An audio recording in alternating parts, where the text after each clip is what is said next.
किसी संत के पास जाने के लिए मुमुक्षा होनी चाहिए।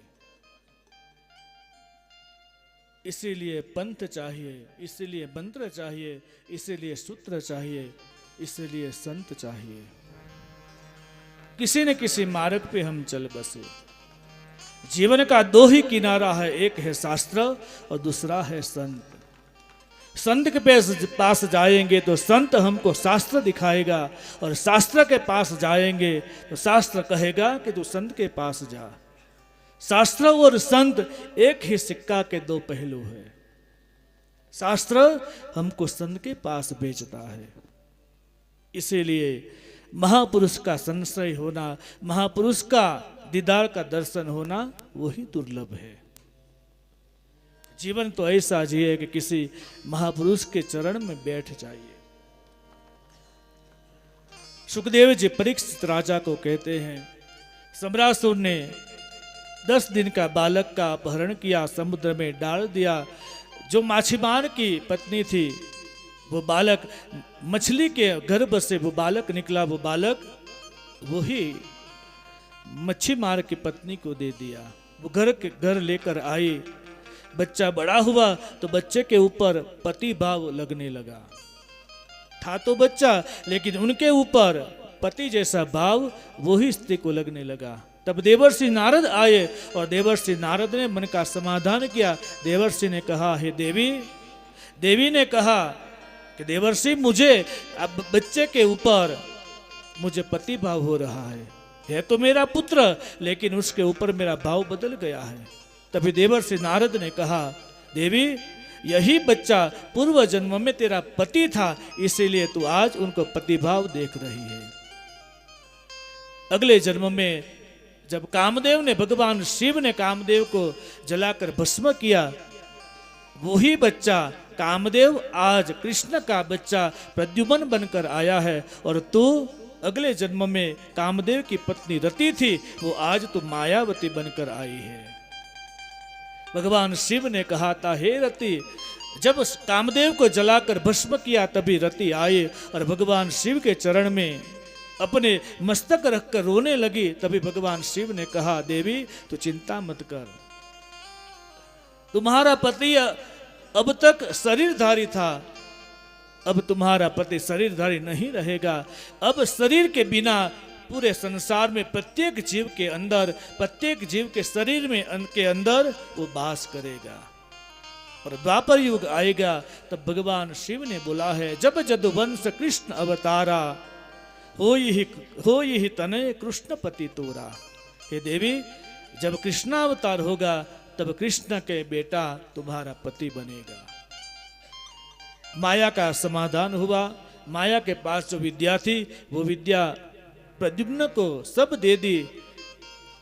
और द्वारिका के अंदर समाचार पहुंचा कि भगवान कृष्ण का जो बच्चा है उनका अपहरण हुआ। सभी जगह देखा लेकिन कहाँ भी नहीं मिला। तभी देवर्षि नारद गया और देवर्षि नारद ने कहा, सम्रासुर के यहाँ है। अब माया प्रद्युम्न को लेकर द्वारिका में आए। बच्चा बड़ा हुआ है, रुक्ष्मणी देख रही है। तभी रुक्ष्मणी के स्तन में से दूध की धारा बहने लगी। रुक्ष्मणी ने प्रद्युम्न को देखा, पुत्रवत भाव जागा। 10 दिन का जब बालक था तभी उनका अपहरण हुआ। बच्चा को देखा नहीं है, अब युवान हो गया है, मां पहचान नहीं सकी। लेकिन एक ही साबिती कि उनके स्तन में से दूध की धारा बहने लगी। तभी रुक्ष्मणी ने सोचा कि ये क्या हो रहा है। इस बच्चे को देखकर, इस युवान को देखकर मेरे स्तन में दूध की धारा। तभी देवर्षि आए और देवर्षि ने रुक्ष्मणी जी का मन का समाधान किया। देवी, यही बच्चा छोटा था, तब 10 दिन का था, तब उनका अपहरण हुआ था। अब वही बच्चा युवान बनकर आपके पास आया है। द्वारिका के लोगों ने प्रद्युम्न जी का आदर किया, सत्कार किया। सुखदेव जी परीक्षित राजा को कहते हैं, ऐसे भगवान का संसार चल रहा है। प्रद्युम्न बड़ा हुआ। एक बार द्वारिका के अंदर सत्यजित नाम का एक मंत्री था। उनका भाई का नाम है नग्नजित। सत्यजित भगवान सूर्य का उपासक था। बहुत साधना की, बहुत उपासना की, तभी भगवान सूर्य ने उनको स्यमंतक मणि दिया। एक मणि दिया, वो मणि हीरा, वो श्यामंतक मणि सत्राजित को दिया। कहते हैं भागवतकार लिखते हैं कि वही मणि एक दिन में 80 तोला 80 तोला सोनू प्रदान करता है। अब एक व्यक्ति के पास एक दिन में ऐसा सोना आए, सुवर्ण आए, तो थोड़े दिन में कितना है वो अमीर बन जाएगा। और अमीर बनता है जिनके पास पैसे होते हैं, पैसे आते हैं, फिर उनका स्वभाव भी बदल जाता है।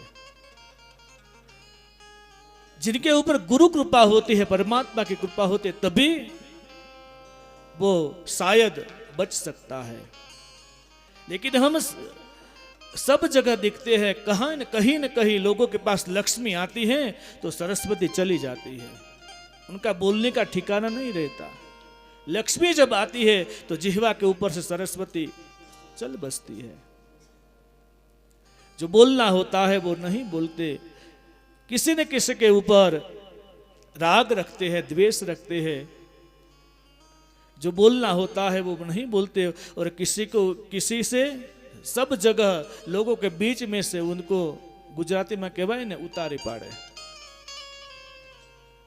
पैसा आवे ने એટલે પછી એકબીજાને ઉતારી પાડવાની જ વૃત્તિ ચાલે। સંપત્તિ વધે તો પરમાત્માને એક જ પ્રાર્થના કરીએ કે હે પરમાત્મા સંપત્તિ દે તો સમજણ દેજે, સંપત્તિ દે તો સમજણ દેજે, નહીંતર તારી સંપત્તિ તું પાછી લે। સંપત્તિની સાથે સમજણ આવી એ દુર્લભ છે। 80 તોલા સોનું રોજનું મળે તો પછી માણસની સંપત્તિ કેટલી વધે। પૈસાના જોરે, રૂપિયાના જોરે પછી ન કરવાનું કરે। દ્વારિકાની સભામાં ભગવાનને સમાચાર પહોંચ્યા અને ભગવાનને સમાચાર સાંભળ્યા છે। ભગવાને વિચાર કર્યો કે આ સત્રાજીતની પાસે આટલું સોનું વધશે પછી એ સ્વચ્છંદી બનશે, અને સ્વચ્છંદી બને પછી સ્વતંત્રતા એનામાં આવે, અને પછી ન કરવાનું એ કરશે। દ્વારિકાના લોકોને ફોડી નાખશે અને દ્વારિકાના લોકોને પૈસા આપી એને પોતાના કરી અને પછી એક નવી સેના ઊભી કરી અને દ્વારિકા ઉપર આક્રમણ કરશે। ભગવાન કૃષ્ણ જેવા વિચારવાન કોણ? બહુ લાંબુ વિચારે છે ભગવાન કૃષ્ણ। અનેક દિવસ સત્રાજીત ભગવાન સભામાં બેઠા છે, સુધર્મા નામની સભામાં ભગવાન બેઠા સિંહાસન ઉપર, અને એ સત્રાજીત પોતાના ગળાની અંદર મણી લઈને આવ્યો। આખી સભા ઊભી થઈ ગઈ, કારણ કે એનો પ્રભાવ એવો। સભાએ વિચાર કર્યો કે આ સભાની અંદર સાક્ષાત ભગવાન સૂર્યનારાયણ આપણી સભામાં આવ્યા। ભગવાને સભાજનોને કહ્યું, હે સભાજનો, આ સૂર્યનારાયણ નથી, આ તો આપણા જ દ્વારિકાનો એક સત્રાજીત છે। પણ એના ગળામાં સૂર્યનારાયણની કૃપાથી એક મણિ એને આપ્યો, અને મણિનું આ તેજ છે, એનું પોતાનું તેજ નથી, આ તેજ એનું નથી, એના ઉપર કૃપા ઉતરી છે, એનું આ તેજ છે। સભાજનો બેસી ગયા। ભગવાન કૃષ્ણએ સત્રાજીતને કહ્યું, આ તારા ગળામાં જે મણિ છે, મણિ અમને આપી દે, કારણ કે આટલું સોનું આપે। હવે એ મણિ તો રાજના ખજાનામાં જોઈએ, કોષની અંદર એ ખજાનામાં આપી દો। સત્રાજીત માન્યો નહીં, બહુ પ્રયત્ન કર્યા ભગવાને, પણ છતાં માન્યો નહીં। ત્યાંથી વિદાય લે છે। છેવટે ભગવાને એટલું કહ્યું, હે સત્રાજીત, આ જે મણિ છે તું ભલે મને ન આપે, પણ તારા ખજાનામાં રાખજે। અથવા તો ભગવાને એમ કહ્યું કે એક કામ કર, આ મણિ અમારા દ્વારિકાના ખજાનામાં આપી દે, જેટલું સોનું આવે એ સોનું તમને આપી દઈશું। રોજનું સોનું જે પ્રાપ્ત થાય એ બધું જ સોનું અમે તમને આપી દઈશું, પણ આ મણિ અમને આપ। સત્રાજીત માન્યો નહીં, ઘરે ગયો। એક દિવસ સત્રાજીતનો ભાઈ નગ્નજીતે જોયું પૂજાના સ્થાનમાં જે મણિ હતો એ મણિ એને ગળામાં ધારણ કર્યો। એ ગળામાં ધારણ કરીને એ નગ્નજીત જંગલમાં ગયો છે। જંગલમાં ગયો, ત્યાં એક સિંહ આવ્યો અને સિંહે એને ફાડી ખાધો, અને એ સિંહ જ્યારે નગ્નજીતને મારે છે તે સમયે એક રીંછ આવ્યું। રીંછ અને સિંહની વચ્ચે ઝપાઝપી થઈ। પ્રસન્નજીતનો અડધો ફાડી ખાધેલો દેહ ત્યાં પડ્યો, લોહી લુહાણ થયેલી એની કાયા। માંસના લોચા નીચે પડ્યા. સિંહ અને રીંછ આ બેની વચ્ચે યુદ્ધ થયું અને પેલો જે મણી હતો એ મણી રીંછે સિંહ ઉપર તરાપ મારી. સિંહ ત્યાંથી ભાગ્યો. જે મણી હતો એ પેલું રીંછ પોતાની પાસે લઈ લીધું અને એની ગુફામાં ગયું છે. આ બાજુ દ્વારિકાના લોકો ને સમાચાર મળ્યા કે નગ્નજીત સત્રાજીતનો ભાઈ નગ્નજીત પણ નથી અને સત્રાજીતની પાસે આવેલો સ્યમંતક મણી એ પણ નથી, બંને નથી. એટલે દ્વારિકાના લોકોએ ભગવાન ઉપર આક્ષેપ મૂક્યો. જે દ્વારિકાના લોકો ભગવાન આમ રથ ઉપર આરૂઢ થઈને જાય, ભગવાનની આરતી ઉતારે, ભાટ ચારણો બિરદાવલી ગાય, ભગવાનના યશોગાન ગાય, એ જ દ્વારિકાના લોકો આજ ભગવાનને જોઈ અને જુદી જુદી વાતો કરે અને કહે છે કે આજ દ્વારિકાધીશે શ્યામંતક મણીના લોભમાં શ્યામંતક મણીને લેવાને માટે નગ્નજીતને મારી નાખ્યો. જે સમાજ પૂજા કરે ને એ જ સમાજ આપણા પર પ્રહાર પણ કરે છે. એ જ દ્વારિકાના લોકોએ ભગવાન ઉપર આક્ષેપ મૂક્યો. ભગવાન એક શબ્દ બોલે ને આખું દ્વારિકા ભેગું થતું. આજ એ જ દ્વારિકાના લોકો ભગવાનને માટે જુદી જુદી વાતો કરે છે. વિચાર કરો, ઈશ્વર 14 બ્રહ્માંડનો માલિક ભગવાન કૃષ્ણ, એને પણ આ દુનિયાએ છોડ્યા નથી, તો મારા ને તમારા જેવાને દુનિયા છોડે ખરી? લોકના સાગર વિશે કોઈ નાવથી તરસો નહીં. આ દુનિયા છે દોરંગી છે, બોલે એને બોલવા દઈએ, આપણે રામ ભજનમાં જઈએ. એ દુનિયા બોલે ને બોલવા દઈએ રે આપણે, એ હરી ભજન માં રહીએ, આપણે રામ ભજન માં રહીએ.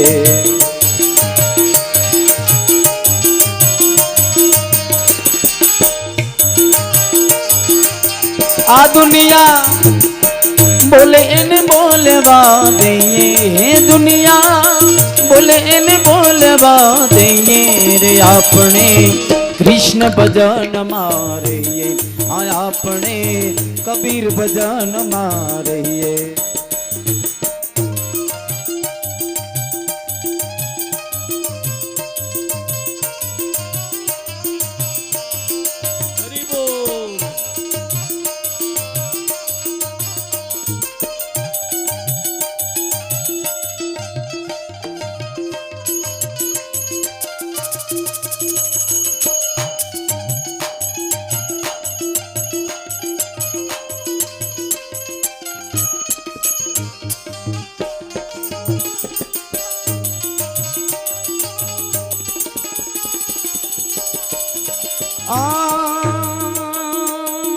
દુનિયા દુનિયા દુનિયા દુનિયા, આ દુનિયા મતલબી છે દુનિયા. હા દુનિયા બોલે એને બોલવા દઈએ રે, આપણે રામ ભજન માં રહીએ, આપણે રામ ભજન માં રહીએ. પણ હંસલ ને બગલો એક જ રંગના, હંસલો કોને કહીએ?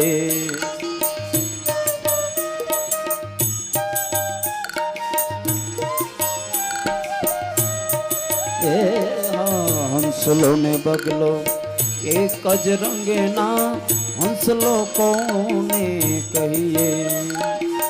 હંસપણું જો જાણીએ તો, હંસપણું તો જાણીએ તો, મોતીડા વીણી વીણી લઈએ રે, આપણે રામ ભજન માં રહીએ, આપણે હરિ ભજન માં રહીએ. જય નારાયણ.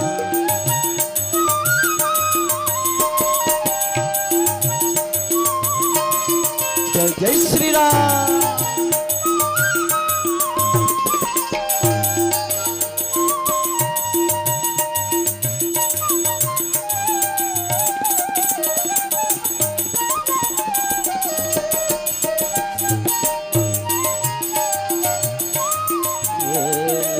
કોયલ ને કાગડો એક જ રંગના, કોયલ કોને કહીએ?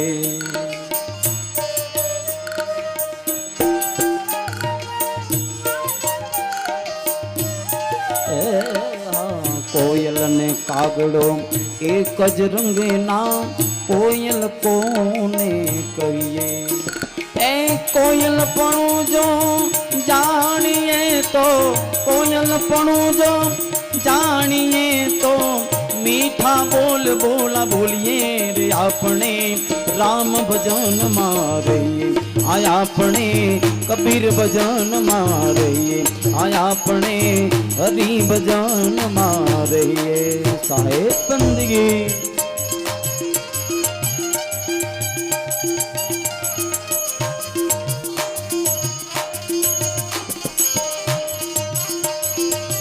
हरि बोल।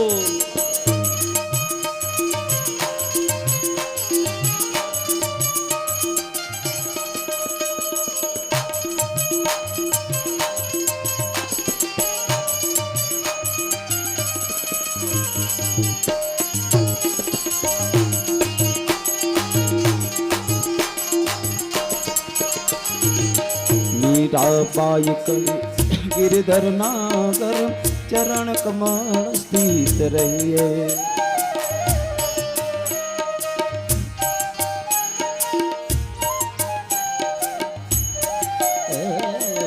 बाई मीरा कहे गिरधर नागर चरण कमल स्थित रहिए शरण पणु जो जानिए तो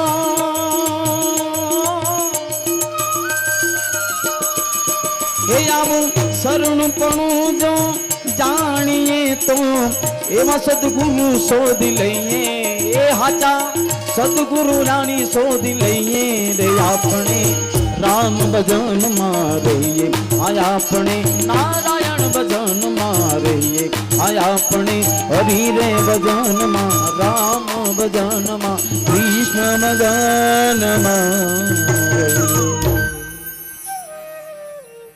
આ લોકનો ભરોસો નથી। આપ અહીંયા કથામાં આવ્યા તો આપને પણ કેટલા લોકોએ રોક્યા હશે, તમે ત્યાં શું કામ જાઓ, ત્યાં જવાનું શું કામ, આટલા રૂપિયા ખર્ચવાનું શું કામ? કારણ કે જ્યાં જે સત્કાર્ય થતો હોય ને ત્યાં વિઘ્નો અનેક આવે।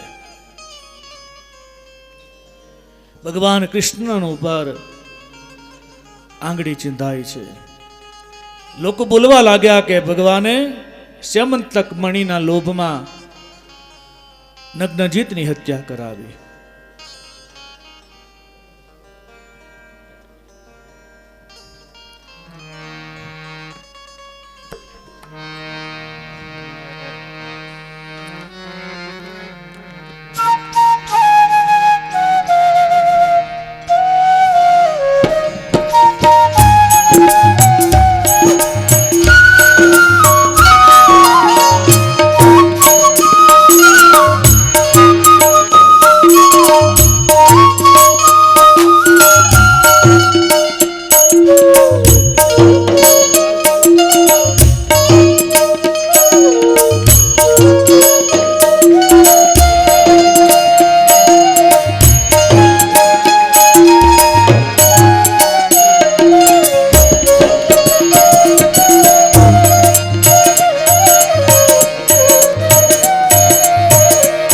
परिणाम हमारा कह देना, परिणाम हमारा कह देना, ओ जाने वाले संत को परिणाम हमारा कह देना।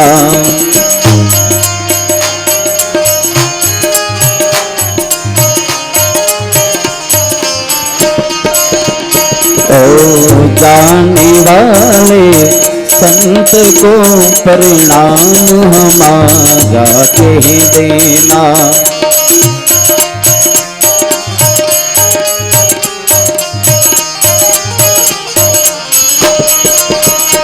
परिणाम हमारा कह देना, परिणाम हमारा कह देना।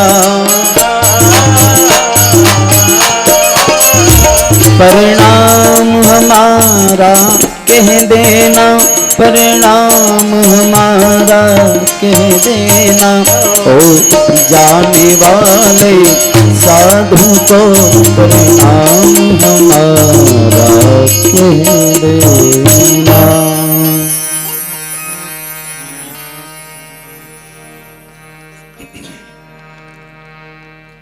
ભગવાન કૃષ્ણના ઉપર આરોપ આવ્યો. ભગવાને દ્વારિકા નગરીની અંદર બધી જગ્યાએ શોધખોળ કરી, કોઈ જગ્યાએ ન મળ્યા. છેવટે ભગવાનને એમ તો લાવ હું પોતે જાઉં. અને ભગવાન પોતે દ્વારિકા છોડી અને આમાં શોધતા શોધતા આવે છે. ત્યાં જ માંસનો અર્ધ ખાધેલું હાલતમાં એનો દેહ ત્યાં પડેલો જોયો.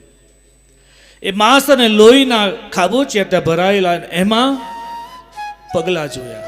કોઈ પ્રાણીના પગલાં જોયા. એટલે પ્રાણીના પગલાંને આધારે આધારે ભગવાન જાય છે. તો એ પગલાં એક ગુફામાં જતા જોયા.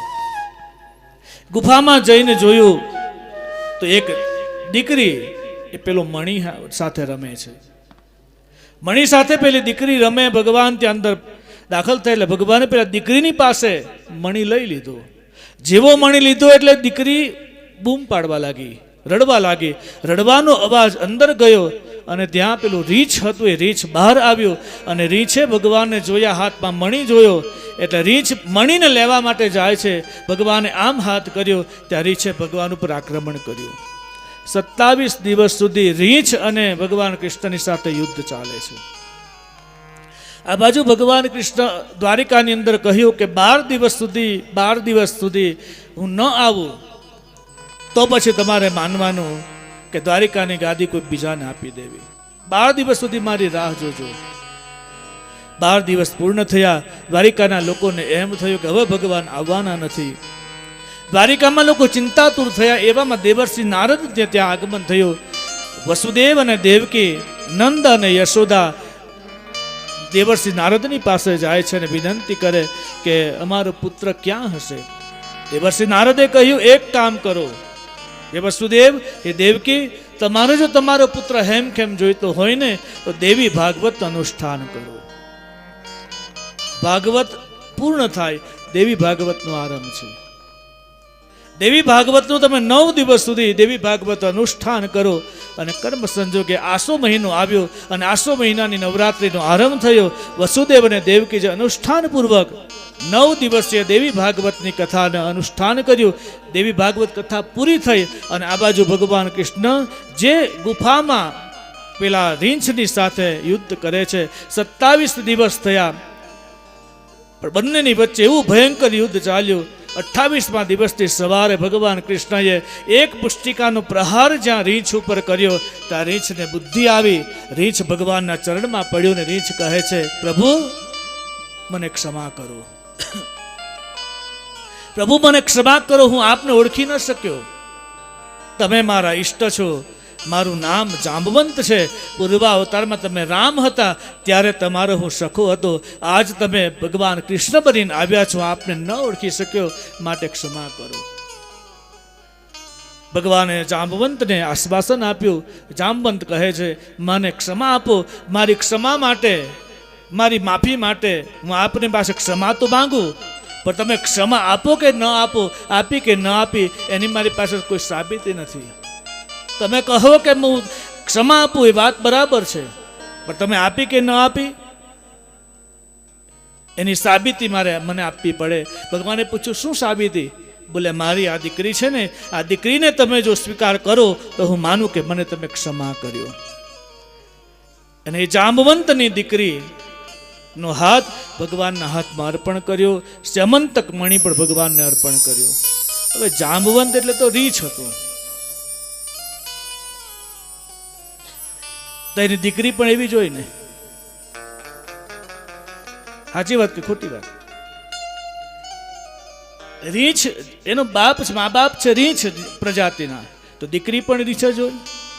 આખું શરીર, આમ શરીર આખી રૂવાટી, આખા વાળ. ભગવાને સ્વીકારવું પડ્યું, કારણ કે સાબિતી આપવાની હતી. એટલે ભગવાને સ્વીકારી તો લીધું, પણ ભગવાને વિચાર કરવા લાગે, હવે દ્વારિકામાં કેમ લઈ જવા? કારણ કે રૂક્ષ્મણી તો સાક્ષાત જગદંબા છે.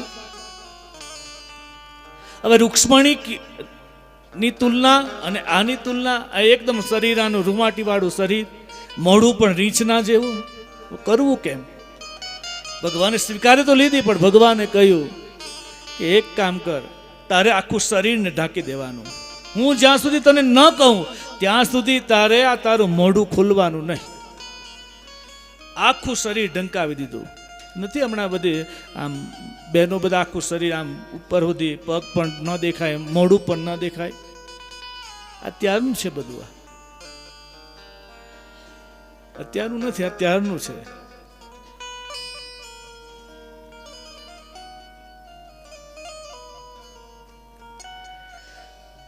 આખા શરીર પર એવું કપડું પહેરાવી દીધું. ભગવાને કહ્યું તારે હું જ્યાં સુધી ન કહું ત્યાં સુધી તારે મોઢું ખોલવું નહીં, અને કોઈ પૂછે તો તારે જવાબ આપવો નહીં. એનો જવાબ હું આપી દેવા, તારે બોલવું નહીં.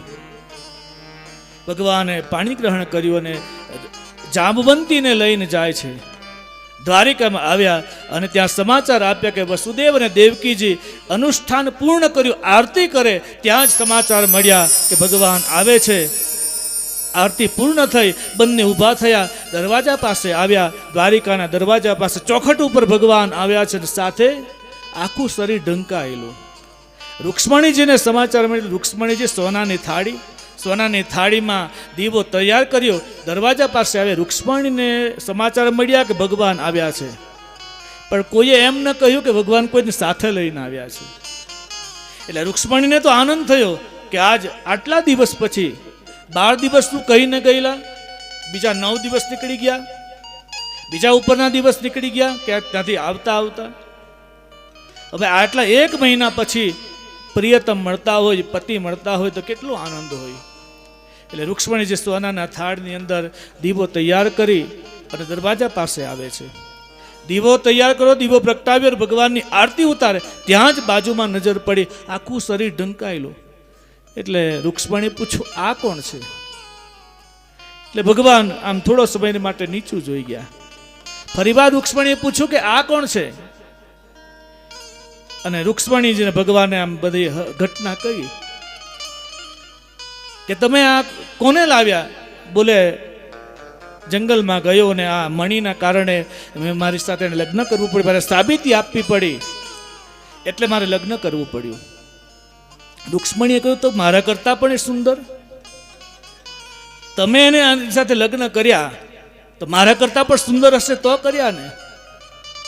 હવે પેલી રૂક્ષ્મણીજી આમ જામવંતીને બોલાવવાને માટે જાય, હાથ પકડવાને માટે જાય. એટલે ભગવાન રૂક્ષ્મણીનો હાથ પકડી ગયો, હમણાં નહીં. એને શરમ લાગે, કારણ કે એ નવી આવી છે ને, એટલે એને બોલવાની શરમ લાગે. એના બદલામાં હું જવાબ આપી દઉં. રૂક્ષ્મણીએ ફરી વાર પૂછ્યું કે મારા કરતા પણ સુંદર?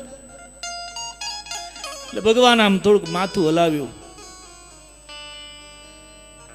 એટલે રૂક્ષ્મણીને લાગ્યું ખોટું કે મારા કરતા પણ અતિ રૂપની અંબાર, મારા કરતા પણ જેનું રૂપ વધારે, જો મારા કરતા એનું રૂપ વધારે હોય તો ભગવાન એને પ્રેમ આપશે, એને વધારે પડતી પટરાણી તરીકે સ્થાપિત થશે. રૂક્ષ્મણીને લાગ્યું ખોટું. રૂક્ષ્મણી જે હાથની અંદર જે સોનાની થાળમાં ગંગાજલ ભરીને જે કળશ હતો ને, કળશમાંથી પાણી હાથમાં લીધું અને જે પેલી જામવંતી આમ કપડું ઓઢીને ઊભેલી અને એના ઉપર નાખ્યું. અને રૂક્ષ્મણીએ કહ્યું કે મારા કરતાં સુંદર નહીં, મારા જેવી સુંદર બની જા. આમ કહ્યું એટલે ભગવાને જામવંતીને હાથથી કોણી બારે કીધું હવે તારું મોઢું ખોલ. અને જેવું મોઢું ખોલ્યું એટલે રૂક્ષ્મણી સમાન પેલી દીકરી બની છે, જામવંતી બની છે. આ તો ભગવાનની લીલા છે. પહેલા દિવસની કથા જે હતી એ ભગવાન રામેશ્વરમમાં હત્યાહરણ કુંડમાં જ્યારે ગયા, એમને હત્યા નહીં બ્રહ્મ હત્યા લાગી, ત્યારે પેલી જે દીકરી હતી કુમારી કન્યા, એણે કહેલું કે મારે આપની સાથે લગ્ન કરવા છે. ત્યારે ભગવાને કહેલું કે હમણાં નહીં, આવતા દ્વાપર યુગમાં હું કૃષ્ણ બનીને આવું ત્યારે તું મારી પત્ની બનશે. એ જ કન્યાકુમારી આજ જામવંતીની દીકરી બની અને ભગવાને વચન પાડ્યું છે. બીજા લગ્ન થયા છે જામવંતીની સાથે. એ મણી હતો, એ મણી સત્રાજીતને આપ્યો. ભગવાન સત્રાજીતની પાસે ગયા અને કહ્યું આ તમારો મણી લો. તમારા ભાઈને સિંહે ફાડી ખાધો. એ મણી ત્યાં પડ્યો. એક રીંછ લઈને ગયો. એ રીંછની પુત્રી મને અર્પણ કરી. આ સાથે સમંતક મણી પણ આપ્યો છે. એ મણી આપ લઈ લો. સત્રાજીતને પોતાના ભૂલ સમજાય. સત્રાજીત ક્ષમા માગીને કહે છે આ મણી પણ તમે લઈ લો અને મારી આ દીકરી છે ને સત્યભામા, એ સત્યભામાને પણ આપના હાથમાં અર્પણ કરું છું. પહેલા લગ્ન ધામધૂમથી થયા, બીજા લગ્ન યુદ્ધ દ્વારા થયા, ત્રીજા લગ્ન સેમંતક મણિ દ્વારા થયા છે. સત્યભામા પણ સુંદર છે, એને રૂપનું થોડું અભિમાન હતું. જામવંતી પછી સત્યભામા. ચોથા લગ્ન થયા છે સૂર્યપુત્રી કાલિંદીની સાથે. સૂર્યપુત્રીએ ખૂબ તપ કર્યું, ત્યારે કાલિંદી ભગવાન પ્રસન્ન થઈને કાલિંદીનું પાણી ગ્રહણ કર્યું. ઉજ્જૈનનો રાજા વિંદ અને અનુવિંદની બહેન મિત્રવૃંદાની સાથે ભગવાનના લગ્ન થયા. કૌશલ દેશનો રાજા નગ્નજીતની પુત્રી, જેનું નામ છે સત્યા. નગ્નજીતે જાહેરાત કરી કે 7 બળદને એક સાથે એક જ લગામથી નાથી દે, એને મારી દીકરી પરણાવું. આનું નામ જીવ. રામચરિત માનસમાં સુગ્રીવે પણ ભગવાનની પરીક્ષા કરી છે. એક જ બાણે 7 તાળને વીંધી નાખે તો હું માનું કે આ રામ ભગવાન છે, પછી હું ભગવાનના ચરણમાં જાઉં. રામચરિત માનસમાં સુગ્રીવે પરીક્ષા કરી ભગવાનની, અને ભાગવતમાં નગ્નજીત રાજાએ ભગવાન કૃષ્ણની પરીક્ષા કરી છે. 7 બળદને એક સાથે નાથે તો મારી દીકરીને આપો. ભગવાને નાથી દીધા, અને નગ્નજીતની પુત્રી સત્યાની સાથે ભગવાને પાણી ગ્રહણ કર્યું. ભગવાનની ફોઈ છે સ્તુતકીર્તિ, જે કૈકેય દેશના રાજાની પત્ની છે, એની દીકરીનું નામ છે ભદ્રા. એ ભદ્રાની સાથે ભગવાને લગ્ન કર્યું.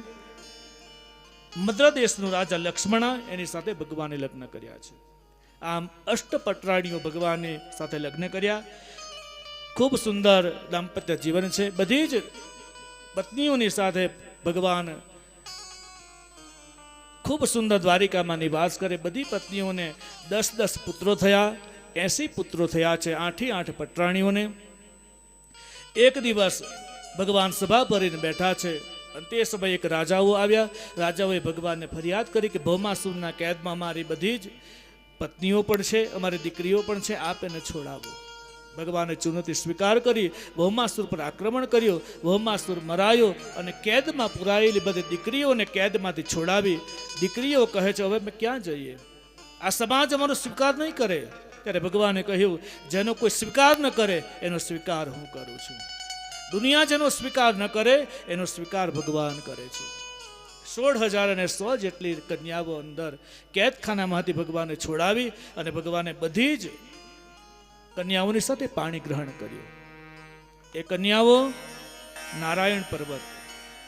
એ નારાયણ પર્વત ઉપર ભગવાન નારાયણ તપ કરે છે. તપનો પ્રભાવ એટલો બધો વધ્યો, ઇન્દ્રને ચિંતા થઈ.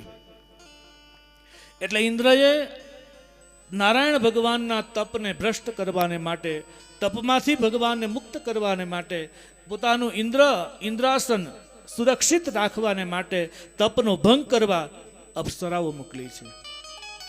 એક પછી એક અપ્સરાઓ મોકલે, પણ ભગવાનનો તપભંગ ન થયો. અને ભગવાન નારાયણે પોતાના જમણા ઉરુમાંથી એક કન્યા પ્રગટ કરી, તેનું નામ છે ઉર્વશી. પેલી 16,100 જેટલી જે અપ્સરાઓ હતી, એના કરતા આ 1000 ગણી નહીં, લાખો ગણી સુંદર અપ્સરા પ્રગટ થઈ. ભગવાન નારાયણે કહ્યું, તું શું મને આ તારી અપ્સરાઓ દ્વારા મને વિચલિત કરી શકે? તારા કરતા મારી પાસે 1000 ગણી સુંદર આ કન્યા છે. અને એ 16,100 જેટલી અપ્સરાઓ આવી નારાયણ ભગવાનની પાસે, અને સાથે ઉર્વશી પ્રગટ થઈ. અને બધી કન્યાઓ ભગવાનને પ્રાર્થના કરી કે પ્રભુ, હવે અમે ક્યાં જઈએ? અમારો આપ સ્વીકાર કરો. ત્યારે ભગવાન નારાયણે કહ્યું, હું તો અત્યારે બ્રહ્મચારી છું, અત્યારે હું તપમાં છું, આ અવતારે હું આપને ન સ્વીકારી શકું, પણ કૃષ્ણાવતાર થશે દ્વાપર યુગમાં, ત્યારે હું તમારો બધાનો સ્વીકાર કરીશ. એ 16,100 ભૌમાસુરના કેદમાં થયેલી એ બધી ઇન્દ્રના લોકમાંથી મોકલાવેલી અપ્સરાઓ છે. એ 16,100 એ કન્યાઓ નથી, પણ વાસ્તવમાં વેદની ઋચાઓ છે. 8 જે પટરાણીઓ અષ્ટધા પ્રકૃતિ છે. એક દિવસ બલરામજી દ્વારા ચોપાટ રમે છે, ત્યાં રૂક્ષ્મણીનો ભાઈ રૂકમા આવ્યો.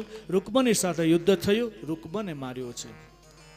રૂકમની પુત્રી ભુજગટ નગર વસાવીને બેઠેલો રૂકમા, અને રૂકમતી એની દીકરીનું નામ છે રૂકમતી. એ રૂકમતીના લગ્ન રૂકમને એમ થયું, અમારા સંબંધો જ્યારે ભગવાને મારી બહેનનું અપહરણ કર્યું ત્યારથી સંબંધો બગડ્યા છે, તો લાવ પાછા સંબંધો સુધારી દઉં, પણ એના માટે મોકો જોઈએ. રૂકમીને એમ થયું કે એના માટે મોકો એક જ છે, મારી જે દીકરી છે રૂકમતી, એ રૂકમતીના લગ્ન ભગવાનના દીકરા પૌત્રની સાથે પરણાવી દઉં. એટલે રૂકમતીના લગ્ન થયા છે ભગવાનના પૌત્ર પ્રદ્યુમ્નનો દીકરો અનિરુદ્ધની સાથે થયા. પહેલા લગ્ન અનિરુદ્ધના થયા છે રૂકમતીની સાથે, બીજા લગ્ન થયા છે રોચનામાની સાથે, પછી ઓખાની સાથે થયા છે. બલરામ દ્વારા ચોપાટ રમ્યા તે એ જ રૂક્ષ્મણીનો ભાઈ રૂકમાનો વધ કર્યો, ભૂંગળ ઉઠાવ્યો અને રૂકમાને માર્યો છે. ત્યારબાદ સુખદેવજી પરીક્ષિત રાજાને બાણાસુરની પુત્રી એવી ઓખાના અપહરણની કથા કહી. અનિરુદ્ધ દ્વારા ઓખાનું અપહરણ થયું. ભગવાન એક દિવસ ભગવાનના બાળકો રમતા રમતા જાય છે. કુવાની અંદર એક પ્રાણી જોયું. બાળકો ત્યાં જઈને જુએ છે તો બાળકો પેલા કાંચીડો હતો એ કાંચીડાને પકડવાને માટે જાય પણ પકડાતું નથી.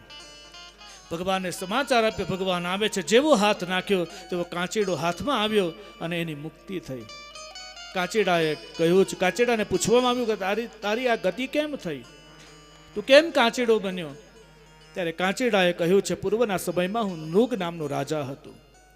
મારાથી એક ભૂલ થઈ ગઈ. બ્રાહ્મણોને હું ગાય આપતો હતો, એમાં એક ગાય જે હતી એ ગાય જે બ્રાહ્મણની હતી એ ગાય મારી ટોળીમાં આવી અને એ ગાય મેં બીજાને આપી.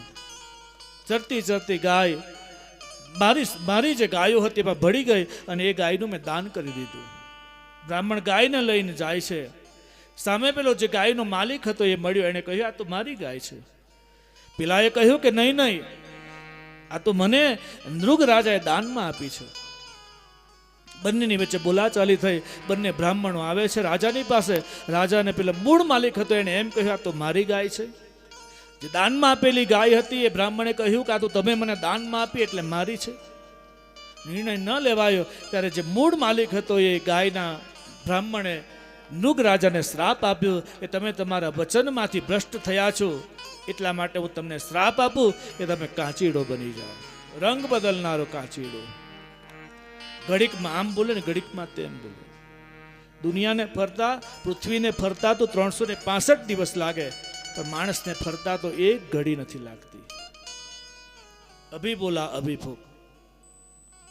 કાચીડાને ભગવાન કહે છે પોતાના બાળકોને બ્રાહ્મણ ભક્તિ બતાવી. બલરામજી ગોકુળમાં ગયા અને યમુનાનું કર્ષણ કર્યું. ત્યારબાદ પૌંડ્રકનો ભગવાન ઉદ્ધાર કર્યો છે. કરુષ દેશનો રાજા, એનું નામ છે પૌંડ્રક. એનો મિત્ર કાશી નરેશ. એ પૌંડ્રક રોજ એમ જ માને કે હું જ દ્વારિકાધીશ છું. માથે મોરપીંછ, મુગટ ધારણ કરે, પિતાંબર ધારણ કરે, હાથમાં મુરલી અને ભગવાનના જેવું જ સ્વરૂપ અને દુનિયામાં એને જાહેરાત કરી કે દ્વારિકાધીશ છે ખોટા, હું જ મૂળ કૃષ્ણ છું. જાહેરાત કરાવી. સમાચાર પહોંચ્યા છે દ્વારિકામાં અને પૌંડ્રક દેશનો રાજા હતો. એ રાજાનું નામ છે પૌંડ્રક. એણે કહ્યું, દૂત મોકલીને કહ્યું કે તમે દ્વારિકામાં જાઓ અને કૃષ્ણને કહેજો કે હું જ સાચો કૃષ્ણ છું, તમે તો નકલી છો. તમારે જો પોતાને સાબિત કરવું હોય તો આવો મારી સાથે યુદ્ધ કરો. ભગવાન દ્વારિકામાં યુદ્ધની ચુનૌતી સ્વીકાર કરી દ્વારિકાથી આવે છે કાશી અને કાશીમાં પૌંડ્રકની સાથે, કાશી નરેશની સાથે ભયંકર યુદ્ધ થયું. ભગવાન સુદર્શન ચક્ર છોડ્યું અને પૌંડ્રકનું તેજ ભગવાનમાં સમાયું. સુખદેવજી પરીક્ષિત રાજાને કથા સંભળાવે ત્યારે પરીક્ષિત પૂછે છે, ગુરુદેવ આ પૌંડ્રક તો ભગવાનનો વેરી હતો, તો પછી ભગવાને એને કેમ સારૂપ્ય મુક્તિનું દાન કર્યું? ન સામીપ્ય આપી, ન સાયુજ્ય મુક્તિ આપી, સારૂપ્ય મુક્તિ કેમ આપી? ત્યારે સુખદેવજી કહે છે, પરીક્ષિત ભગવાને એટલા માટે ને સારૂપ્ય મુક્તિ આપી, પોતાના રૂપમાં સમાવ્યા. કારણ આખો દિવસ ભગવાનનો એ વેર કરતો પડે, એને મનમાં એમ હતું કે હું જ કૃષ્ણ છું. જ્યારે પોતે પોતાને ભગવાન માનવા લાગ્યો એટલા માટે એ ભગવાનને સ્વરૂપની અંદર એ સમાહિત થયો. એટલે એને સામીપ્ય સારૂપ્ય મુક્તિનું દાન કર્યું. પૌંડ્રકનો ઉદ્ધાર કર્યો. દ્વિવિધ વાનરનો ઉદ્ધાર કર્યો જે ભૌમાસુરનો મિત્ર હતો. સામ દ્વારા દુર્યોધનની પુત્રી લક્ષ્મણાનું અપહરણ થયું. ભગવાન સુધર્મા નામની સભામાં બેઠા છે. દેવર્ષિ નારદ આવ્યા ભગવાને દિનચર્યા જોવાને માટે. 89 વર્ષે ભગવાને મહાભારતનું યુદ્ધ ખેલ્યું. ત્યારબાદ ભગવાન દ્વારિકાની સભામાં રાજા બન્યા. વૃદ્ધાવસ્થા આવી છે. દેવર્ષિ નારદ આવ્યા. દેવર્ષિ નારદ ભગવાનની દિનચર્યા જુએ છે. સવારે બ્રહ્મ મુહૂર્તમાં ભગવાન જાગે, શૌચાદિ ક્રિયાઓ પૂર્ણ કરી અને પછી ભગવાનનું આરાધન કરે, પૂજા પાઠ કરે. પૂજા પાઠ થયા પછી દૈનિક યજ્ઞમાં આહુતિ આપે. રોજ આહુતિ આપે છે ભગવાન, અગ્નિહોત્ર બની યજ્ઞમાં આહુતિ આપે. સૂર્યોદય થાય, ભગવાન સૂર્યને ભગવાન ભાસ્કરને જલ અર્પણ કરે. પછી ગાયોને નિરણ નાખે, ગાયોને ભોજન કરાવે. સાધુ બ્રાહ્મણો આવે તો સાધુ બ્રાહ્મણોની પૂજા કરે, દર્શન કરે અને પછી સાધુ બ્રાહ્મણોને ભોજન કરી જમાડી દક્ષિણા આપે છે. આ ક્રિયા પૂર્ણ કરીને ભગવાન 9-10 વાગે એટલે પોતાનું અંગત જે રક્ષક છે, રક્ષકને લઈ, દારૂક નામનો સારથીને લઈ અને પછી ભગવાન રથ ઉપર, 4 ઘોડાવાળા રથ ઉપર બેસી, એકને ઉપર બેસવા જાય ત્યારે કોઈકના ખભા ઉપર આધાર લે અને ભગવાન ઉપર પગ મૂકી અને રથ ઉપર આરૂઢ થાય છે. કારણ કે વૃદ્ધાવસ્થા છે. ધીમે રહીને બેસે અને પાછા રથ ઉપરથી ઉતરે એટલે દારૂક નામનો સારથી આવે અને ભગવાનનો હાથ પગ નીચે ઉતારે. સુધર્મા નામની સભામાં બેસે, આખો દિવસ બધાની ચર્ચાઓ સાંભળે છે. સંધ્યા થાય, સાંજે પાછા ફરીવાર પોતાના રાજમહેલમાં પધારે. ત્યાં જ સખી પત્નીઓની સાથે બિરાજિત થાય, પુત્રોની સાથે રમે છે. સાંજ પડે સંધ્યાવંદન કરે. આમ આખી દિનચર્યા ભાગવતકારે લખી છે કે દેવર્ષિ નારદ આવ્યા અને તે સમયે ભગવાન સુધર્મા નામની સભામાં બેઠા છે. ત્યાં એક રાજા આવ્યા. રાજાએ ફરિયાદ કરી. દ્વારકાધીશ, મગધ દેશનો રાજા, જેનું નામ છે જરાસંધ, જે કંસનો સસરો છે. કંસની પત્નીનું નામ છે અસ્તિ અને પ્રાપ્તિ, અને અસ્તિ અને પ્રાપ્તિના પિતા એનું નામ છે જરાસંધ. આ જરાસંધે અનેક રાજાઓને ત્રાસ આપ્યો. એ ત્રાસના કારણે દુઃખી થયા અને એ બધા રાજાઓ ફરિયાદ કરે છે. ભગવાન કૃષ્ણની પાસે ફરિયાદ કરવા આવ્યા અને કહે છે, આ જરાસંધે ખૂબ ત્રાસ આપ્યો, કંઈ કૃપા કરો. અને એ સમયે ઉદ્ધવ ત્યાં આવ્યા અને ભગવાન ઉદ્ધવને પૂછ્યું કે હે ઉદ્ધવ, અત્યારે હસ્તિનાપુરમાં પાંડવો શું કરે છે? બોલે, પાંડવોની ઈચ્છા છે રાજસ્વ યજ્ઞ કરવાની. ઉદ્ધવે કહ્યું અને ભગવાને મનોમન નિર્ણય કર્યો કે આ જરાસંધને મારવું તો એના માટે પાંડવો યજ્ઞ કરે છે એનું કારણ મળ્યું છે મને, તો એ કારણ દ્વારા મારું કાર્ય પૂરું થશે. પાંડવો રાજસ્વ યજ્ઞની તૈયારી કરે છે. ઉદ્ધવ દ્વારા ભગવાનને આમંત્રણ પહોંચાડ્યું. ભગવાન હસ્તિનાપુર ગયા. હસ્તિનાપુરમાં ભગવાનનું સ્વાગત થયું. ભગવાન પૂછે છે, હે ધર્મરાજ, આપ આ રાજસ્વ યજ્ઞનું આયોજન કરો છો, પણ એમાં નિયમ છે, બધા જ રાજાઓને જીતવા પડે. કોઈ પણ રાજાને ન જીતાય એમ નહીં. આખી પૃથ્વી ઉપર જેટલા પણ શાસનો છે એ બધાને જીતવું પડે. નાના મોટા રાજ્યોને જીત્યા પણ જરાસંધ જીતાતો નથી.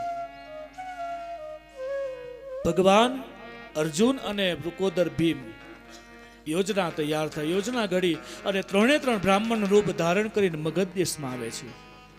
જરાસંધનો નિયમ હતો રોજ ભગવાન શિવની પૂજા કરે. પૂજા કર્યા બાદ બધા સંતો આવે તો સંતોને દક્ષિણા આપે, ભેટ સોગાદ આપે.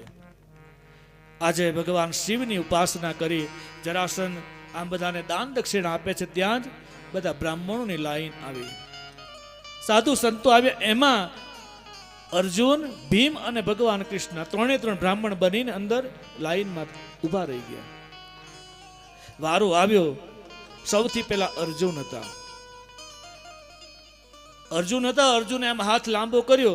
જરાસંધે હાથ જોયું, હથેળી જોઈ એટલે જરાસંધને એમ થયું કે આ હથેળી બ્રાહ્મણની નથી, કારણ કે વયોવૃદ્ધ છે, અનુભવ વૃદ્ધ, શિવનો ઉપાસક. એને એમ થયું કે આ હથેળી કોઈ ક્ષત્રિયની છે, કારણ કે બરછટ કાયા, બરછટ હથેળી. જો બ્રાહ્મણની હથેળી હોય તો એકદમ નરમ હોય, મુલાયમ હોય. આ તો બરછટ, જેના હાથમાં ધનુષ્ય ધારણ કરેલું, એ સામાન્ય હથેળી નથી. જરાસંધને શંકા પડી. વૃકોદર ભીમે પણ આમ હાથ લાંબો કર્યો એટલે એના હાથમાં પણ બરછટ એની હથેળી.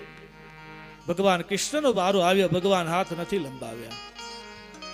જરાસંધને 3ને જોયા. પછી જરાસંધને પૂછ્યું છે, તમે કોણ છો? કોઈ બ્રાહ્મણ છો? કોણ છો? કે બ્રાહ્મણના વેશમાં તમે કોણ આવ્યા છો અને તમને શું જોઈએ છે? જ્યારે હાથ લંબાવ્યો ને આપવા ગયા ત્યારે અર્જુને પણ ના પાડી, ભીમે પણ ના પાડી. જરાસંધે કહ્યું, તો પછી તમને શું જોઈએ? એટલે ભીમ અને અર્જુને ભગવાન તરફ દ્રષ્ટિ કરી એટલે ભગવાને કહ્યું માગી લો. એટલે બંને જણા બોલ્યા અમને યુદ્ધ જોઈએ.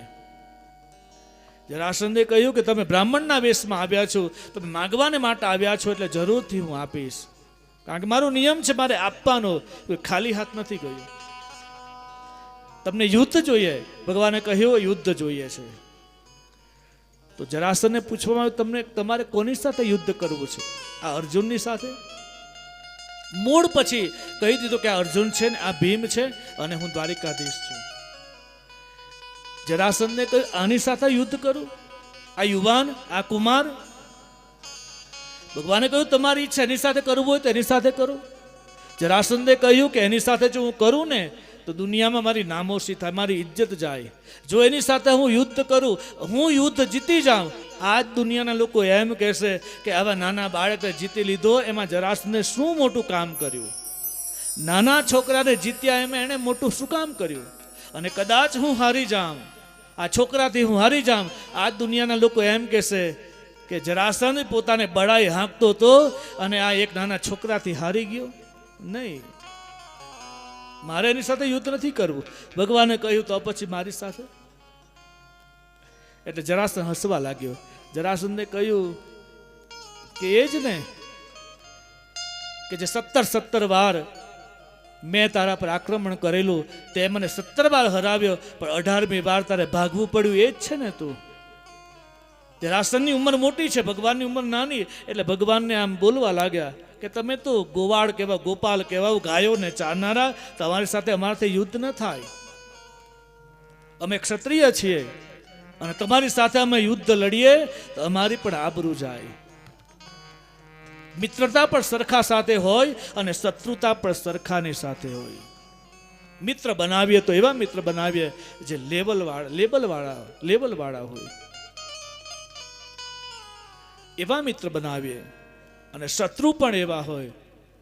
રાવણે પણ વિચાર કર્યો કે મારે જેવા તેવા શત્રુ મારે રાખવો નથી, રામ જેવાને શત્રુ બનાવ્યા. શત્રુ પણ સરખાની સાથે. એક બહુ મોટો રાજા હોય અને સામાન્ય રસ્તા પર રસ્તાને બાળનાર એની સાથે એ શત્રુતા રાખે, દુશ્મનાવટ રાખે તો એની કઈ વેલ્યુ ખરી? ગામનો વોર્ડનો સભ્ય એમ કહે કે રાષ્ટ્રપતિ મારો મિત્ર છે, તેને મનાય ખરું? હા, એ વોર્ડ સભ્ય એમ કહી શકે કે હું આ વોર્ડનો છું ને મારા બીજા વોર્ડનો મારો મિત્ર છે, બોલી શકે. પણ ડાયરેક્ટ એમ કહી દે કે હું મારી મિત્રતા રાષ્ટ્રપતિ સાથે છે? નહીં. પછી સમાજના લોકો પછી આપણી મજાક કરે. મિત્રતા પણ સરખા સાથે હોય અને દુશ્મનાવટ પણ સરખા સાથે હોય.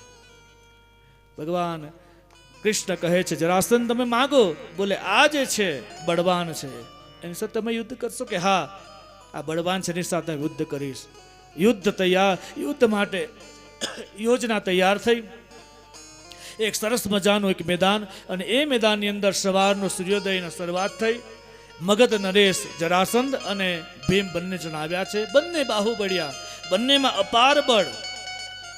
આખો દિવસ યુદ્ધ ચાલે. સાંજ પડે, સૂર્યાસ્ત થાય અને ફરી પાછા પોતાની કુટિયામાં આવે. 25 દિવસ થયા છે. ગરદા પાટુનો માર પડે ભીમને. 26મા દિવસે ભગવાનને કહે છે પ્રભુ વાસુદેવ, હવે કઈક ઉપાય કરો. મને બહુ જરાસંધ રોજ બહુ મારે છે. સાંજે આવે ને એટલે ભગવાન એના પર હાથ ફેરવી દે એટલે બધી વેદના એની જતી રહે. બીજા દિવસ સવારે પાછો હતો જેવો થઈ જાય અને પાછો મેદાનમાં આવે.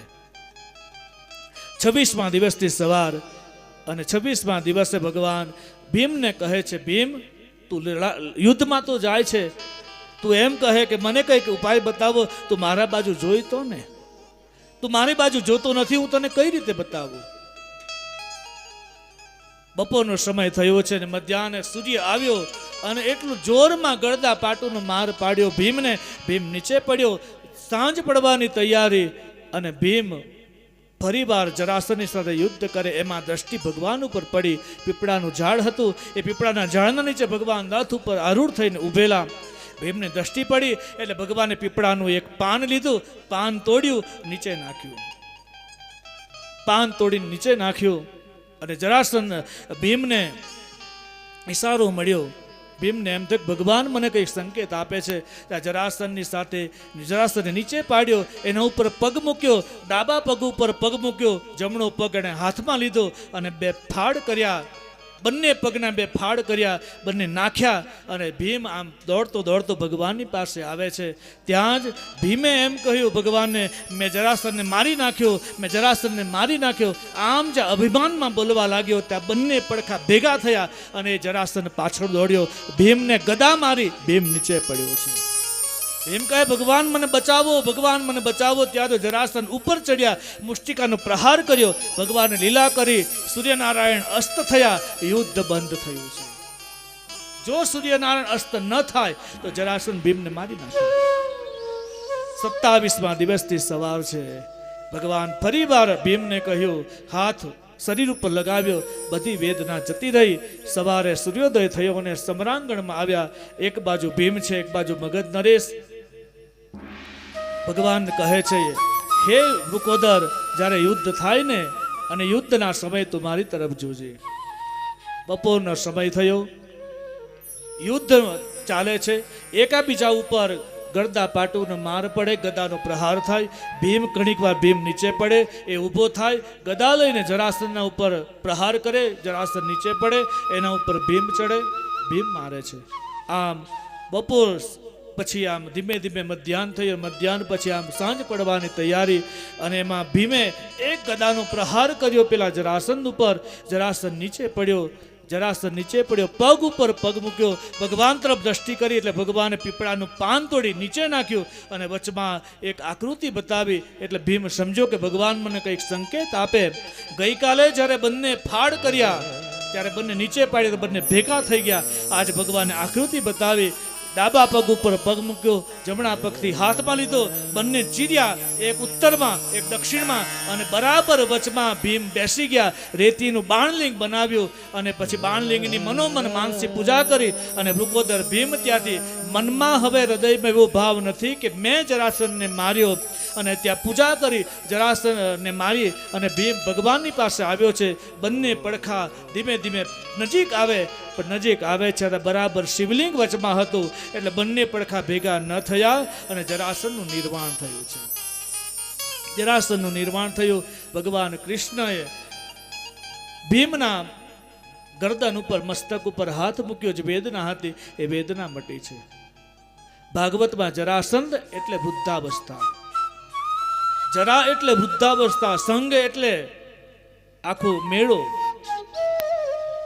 જ્યારે વૃદ્ધાવસ્થા આવે ને ત્યારે વૃદ્ધાવસ્થામાં ભીમની સામે જરાસંઘ આવ્યો, એટલે ભીમની સામે વૃદ્ધાવસ્થા આવી. ત્યારે ભીમને ભગવાને કહ્યું કે તું મારી બાજુ જોજે. મારા ને તમારા જીવનમાં જ્યારે આપણી ઉત્તરાવસ્થા આવે ત્યારે ભગવાન કહે છે તમારી વૃદ્ધાવસ્થાના સમયે તમે મારી તરફ જોજો. મારી તરફ તમે જોશો તો તમારા જીવનનું કલ્યાણ થશે. અને એ જરા નામનો સંગ આવે ને એટલે કાળ આવે, તો કાળનો પણ કાળ મહાકાળ આવી અને તમને બચાવી લેશે, તમારા જીવનનું કલ્યાણ કરશે. આજ આ જરાસંધના જીવનની વાસ્તવિકતા છે. વૃદ્ધાવસ્થા આવે ત્યારે હરિનું સ્મરણ કરીએ, પછી ઘડપણમાં ગોવિંદ ભજાશે નહીં. તમે ભાવે ભજી લો ભગવાન, જીવન થોડું રહ્યું. એ તમે ભાવે ભજી લો ભગવાન, જીવન થોડું રહ્યું. હવે તો આજે પૂરું, કથા પૂરી, એ 2 કલાક છે કથા પૂરી. તમે ભાવે ભજી લો ભગવાન, જીવન થોડું રહ્યું.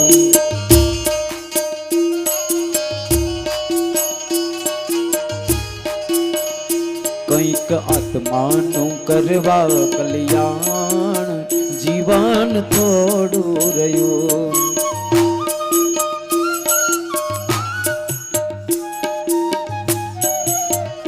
તમે દીધેલા તોલ શું ભૂલી ગયા, એ લોભ વૈભવને જોઈને ઘેલા બન્યા. એ ચેતો ચેતો શું ભૂલ્યા હવે બાન, જીવન થોડું રહ્યું.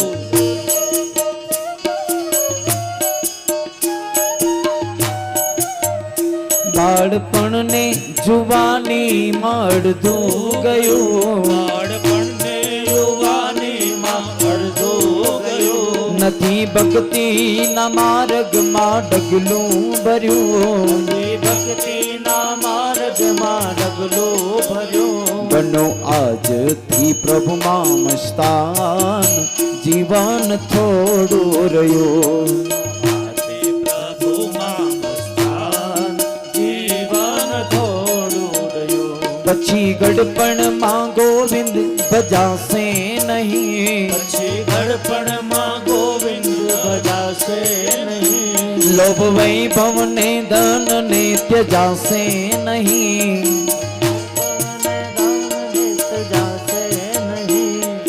ચેતો સુબુલ્યા હવે પાન, જીવન થોડું રહ્યું, જીવન થોડું રહ્યું, તમે ભાવે ભજી લો ભગવાન, જીવન થોડું રહ્યું, ભાવે ભજી લો ભગવાન, હા. જીવન થોડું રહ્યું.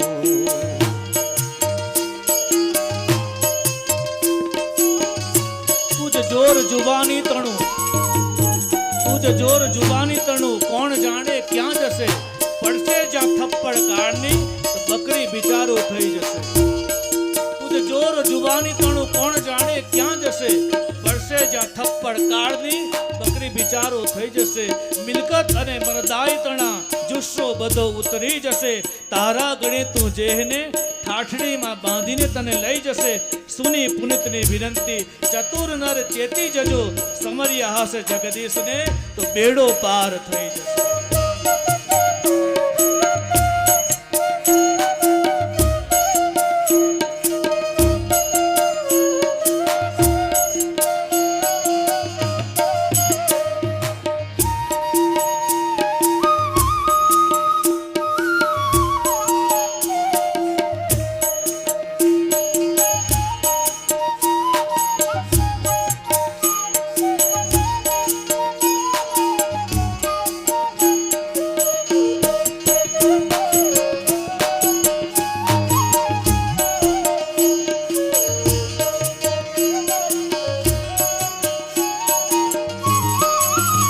જરા ચેતીને ભક્તિનું ભાથું ભરો, ચેતીને ભક્તિનું ભાથું ભરો, કંઈક ડર તો પ્રભુજીનો દિલમાં ધરો, એક ડર તો પ્રભુજીનો દિલમાં ધરો. છીએ થોડા દિવસના મહેમાન, જીવન થોડું રહ્યું છીએ આજના દિવસના મહેમાન, જીવન થોડું રહ્યું. આ તમે ભાવે ભજી લો ભગવાન, જીવન થોડું રહ્યું, હવે ભજી લો ભગવાન, જીવન થોડું રહ્યું. બધા આળસમાં દીન આમ બીતી જાશે, બધા આળસમાં દિન આમ વીતી જશે, પછી યમનું ઓચિંતાનું તેડું આવશે, પછી યમનું ઓચિંતાનું તેરું આવશે.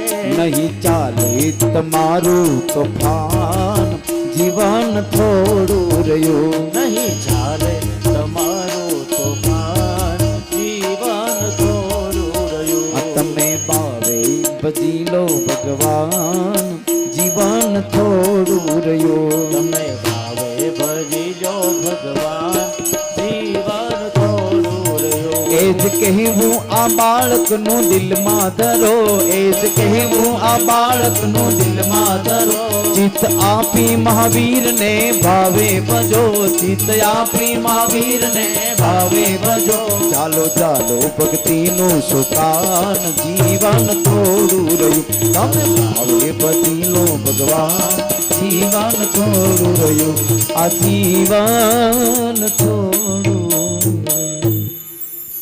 વૃદ્ધાવસ્થા રૂપે જરાસંઘનો ભીમ દ્વારા વધ થયો. ભગવાન કૃષ્ણ ભીમ અને વૃકોદર હસ્તિનાપુર આવ્યા છે.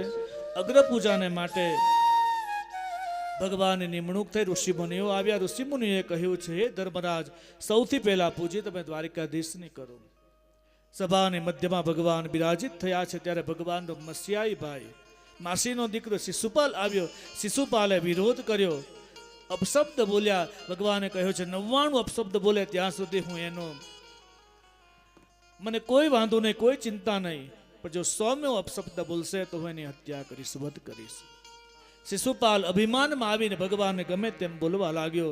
99 ગાળો પૂર્ણ થઈ અને 100મી ગાળ જ્યાં પૂર્ણ થઈ છે ભગવાન સુદર્શન ચક્ર છોડ્યું. શિશુપાલનું મસ્તક કપાયું છે. શિશુપાલનો મિત્ર દંતવક્ત્ર ભગવાન ઉપર પ્રહાર કરવા જાય છે. ભગવાને દંતવક્ત્રનો પણ વધ કર્યો. આકાશમાંથી દેવતાઓએ પુષ્પાની વૃષ્ટિ કરી, કારણ કે ભગવાનનો અવતાર કાર્ય હતું. શિશુપાલ અને દંતવક્ત્ર ભગવાનના હસ્તે જેનું મરણ લખાયું અને ભગવાને કાર્ય પૂર્ણ કર્યું છે. રાવણ અને કુંભકર્ણ જેને ભગવાને નિર્માણ આપ્યું, એ જ રાવણ અને કુંભકર્ણ શિશુપાલ અને દંતવક્ત્ર બન્યા. શિશુપાલની હત્યા, શિશુપાલને ગતિ આપી, દંતવક્ત્રને ગતિ આપી. માયાવી સાલ્વ આવ્યો, સાલ્વને મોક્ષ થયો, સાલ્વનો વધ થયો છે.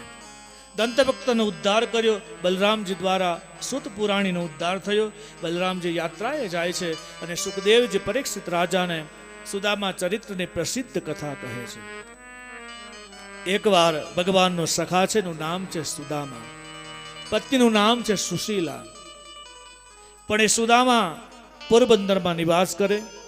બાળપણની જેની મિત્રતા, આપણે ત્યાં કહેવાયું છે મિત્રતા કેવી, તો કે કૃષ્ણ અને સુદામા જેવી.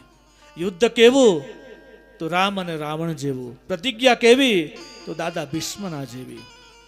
સત્યવ્રત કેવું, કે રાજા હરિશ્ચંદ્ર જેવું. આજ કૃષ્ણ અને સુદામાની મિત્રતાના જે બાળપણમાં મિત્રતા હતી, આજ ઘણા દિવસ વીતે છે. સુશીલા પોતાના બાળકોની સાથે બિલકુલ અકિંચન અવસ્થા છે સુદામાની, કોઈની પાસે માંગતો નથી. 15 દિવસથી બાળકો ભૂખ્યા. શિયાળાની ઋતુ. સુશીલાએ સુદામાને કહ્યું છે, આપણા બાળકો 4 બાળકો, એને મારે ભોજન કેમ કરાવવું? ઘરમાં અન્નનો દાણો નથી. બાળકો આવીને સુશીલાની ગોદમાં આવે ને સુશીલાને કહે છે, માં અમને ભૂખ લાગી છે. માં આશ્વાસન આપે, ચૂલા ઉપર તપેલી મૂકે, તપેલીમાં પાણી મૂકે અને એ પાણીની અંદર આમ ચમચું અંદર નાખી અંદર ફેરવ્યા કરે અને બાળકોને આશ્વાસન આપે કે બેટા થોડી વારમાં ખીર થઈ જશે, થોડી વારમાં ખીર થઈ જશે, થોડી વારમાં અન્ન પાકી જશે. બાળકો રાહ જોઈ અને પછી બાળકો સૂવે છે. એ કહી નથી શકતી કે આપણા ઘરમાં અન્નનો દાણો નથી. બાળકો રાહ જોવામાં અને રાત શિયાળાની ઋતુ, ઘરમાં કંઈ ખાવાનું મળે નહીં, ઓઢવાનું મળે નહીં, વસ્ત્ર મળે નહીં, આંખમાંથી આંસુ પડે. એ આંસુ ગાલ ઉપર આવે તો શિયાળાના કે બરફ બની જાય.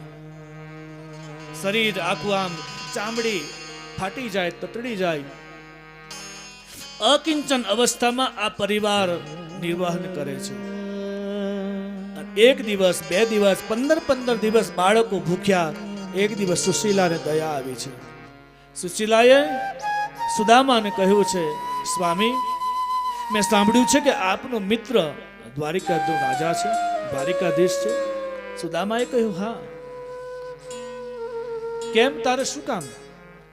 બોલે, કામ તો કંઈ નથી, પણ તમારો મિત્ર છે તો તમે ન જઈ શકો. સુદામાએ કહ્યું, દેવી તમે શું વાત કરો? બોલે, હા, તમે ત્યાં ન જઈ શકો. સુદામા કહે, એટલે તારે શું કહેવું? તારું કહેવાનો અર્થ શું? સુશીલાએ કહ્યું કે કહેવાનો અર્થ કાંઈ નથી, પણ તમે તમારા મિત્રને મળવા ન જઈ શકો. માગવાનું નથી. સુદામા કહે, તું માગવાની વાત કરે? બોલે, માગવાનું નથી. પણ સુદામા કહે છે, હું ત્યાં જાઉં ને, મને ખબર છે મારો બાળપણનો એ સખો છે, એને ખબર છે કે હું જવાને મારી પાસે કંઈક ને કંઈક વસ્તુ માગશે. દેવી, આપણા ઘરમાં અન્નનો દાણો નથી તો એને શું આપીશ? અને સુશીલા આજુબાજુ ગઈ છે, પડોશમાં ગઈ અને પાડોશી ધર્મના નાતે પાડોશીમાંથી 3 મુઠ્ઠી તાંદુલ લાવી છે, પૌવા. એ પૌવા લાવી અને પોતાની સાડી હતી, ઘરમાં વસ્ત્ર નથી, એ સાડીમાંથી એક છેડો ફાડી નાખ્યો. એ છેડો ફાડ્યો, છેડામાંથી 4 ભાગ કરી આમ આપણે હાથ રૂમાલની ઘડી કરીએ એમ ઘડી કર્યા. અને એ ઘડીની અંદર પેલા 3 મુઠ્ઠી તાંદુલ બાંધ્યા. પણ જે બાંધે છે ને તો જર્જરિત થયેલું એ કપડું એમાંથી તાંદુલ નીચે પડવા લાગ્યા, કાણામાંથી નીચે પડે છે. ફરીવાર પેલી સુશીલાએ બરાબર એ તાંદુલને બાંધ્યા અને સુદામાને ઈચ્છા નહોતી છતાં પણ સુશીલાના કહેવાથી એ જવા તૈયાર થયા છે. પોરબંદરમાં એ સુદામાના એક હાથમાં લાકડી છે, એક હાથમાં ભગવાન નામની જપમાળા, તુલસીની માળા, ફાટેલું તૂટેલી પોતડી, ગળામાં વૈષ્ણવી માળા, બાલમાં વૈષ્ણવી તિલક અને રાધે ગોવિંદ રાધે ગોવિંદ રાધે ગોવિંદ. એના ઘરેથી આમ સુશીલાએ પ્રણામ કર્યા અને સુદામા ઘરથી પ્રયાણ કર્યું. આગળ જાય છે, ગામના પાદર ઉપર આવ્યા. રાત પડવાની તૈયારી, સંધ્યા થવાની તૈયારી. પોરબંદર દ્વારિકા આમ ચાલતા જાય, 2-3 દિવસ નીકળી જાય. દ્વારિકામાં ભગવાન કૃષ્ણને સંકેત થયો કે મારો મિત્ર આવી રહ્યો છે. સંધ્યા થઈ છે. ગામના પાદર ઉપર એક ઝાડના નીચે સુદામા સૂતા અને ભગવાન કૃષ્ણએ ગરુડને કહ્યું છે, આદેશ આપ્યો કે હે ગરુડ, દુનિયામાં સૌથી વધારે જો ગતિ હોય તો તમારી છે. એક કામ કરો, તમે ગરુડને તમે જાઓ અને મારા મિત્રને તમારી પીઠ ઉપર બેસાડી અને દ્વારિકામાં લઈ આવો. એને ખબર ન પડવા દેતા, કારણ કે મારો મિત્ર છે, એ મારો મિત્ર છે અને મિત્ર હોવાના નાતે મને સ્વભાવ ખબર છે. એ કોઈનું કરજ માથે રાખતો નથી અને હું જો તને મોકલું તું કહી દેશે ને તો મારી સેવાનો સ્વીકાર નહીં કરે. ગરુડ આવે છે રાત્રિના સમયે. સુદામા થાકના કારણે સૂતેલા. એ ગરુડને પોતાના ખભા ઉપર, પીઠ ઉપર મૂક્યો અને ગરુડગામી બની ગરુડ પવનના વેગે, મનની ગતિના વેગે એ આવ્યું છે. દ્વારિકાના પાદર ઉપર એક ઝાડ હતું, ઝાડના નીચે સુદામાને મૂક્યા છે. સૂર્યોદય થયો, ભગવાન ભાસ્કર ઉદિત થયા અને સુદામા જ્યાં જાગ્યા છે, સુદામાએ જોયું નગરીના લોકો બધા આમ તેમ ચહલ પહલ જોઈ. કોઈ ગોપીઓ મસ્તક ઉપર દૂધની દોણી લઈ, માખણની, દૂધની, દહીંની બોણીલો લઈ અને દ્વારિકાની નગરમાં બધી ફરવાને માટે નીકળી છે. ખેડૂતો હળ લઈને, બળદો લઈને જાય છે. સેનાપતિઓ હાથમાં ભાલા લઈને દ્વારિકાની રક્ષા કરવાને માટે જાય છે. અને સુદામાએ જોયું કે આ નગરી કઈ, આટલી સુંદર નગરી. એમાં એક વ્યક્તિ ત્યાંથી પસાર થઈ, એ નજીક બોલાવીને પૂછ્યું, ભાઈ આ નગરી કઈ છે, આ નગરીનું નામ શું છે? અને વ્યક્તિ કહે છે, હે બ્રાહ્મણ, હે ભૂદેવ, આ નગરી દ્વારિકા નગરી છે. આપને જે દેખાય છે ને આ ઝાક જમાડ, એ દ્વારિકા નગરી છે અને એનો રાજા દ્વારિકાધીશ ભગવાન કૃષ્ણ છે. ભગવાન કૃષ્ણનું નામ લીધું અને સુદામાના મનમાં એક ઉમળકું જાગ્યું, હું ક્યારે મળું, હું ક્યારે મળું. સુદામાએ પૂછ્યું, આ તમારા દ્વારિકાધીશની નગરી? કે બોલે હા. ઊભા થયા છે. એ વૃક્ષના નીચેથી સુદામાજી ઊભા થયા. ધીમે ધીમે હળવા હળવા હાલે છે. હાથમાં લાકડી છે. ચલે શ્યામ સુંદર સે મિલને સુદામા, આતે જાતે બન में હરે કૃષ્ણ રામા, ચલે શ્યામ સુંદર સે મિલને સુદામા. ઝાડના નીચેથી હાથમાં માળા લીધી અને સુદામાજી પ્રયાણ કરે. આવો આપણે પણ 2 મિનિટને માટે ભગવાન નામ સંકીર્તન સુદામાજીની સાથે. હરિદ્વાર પાલો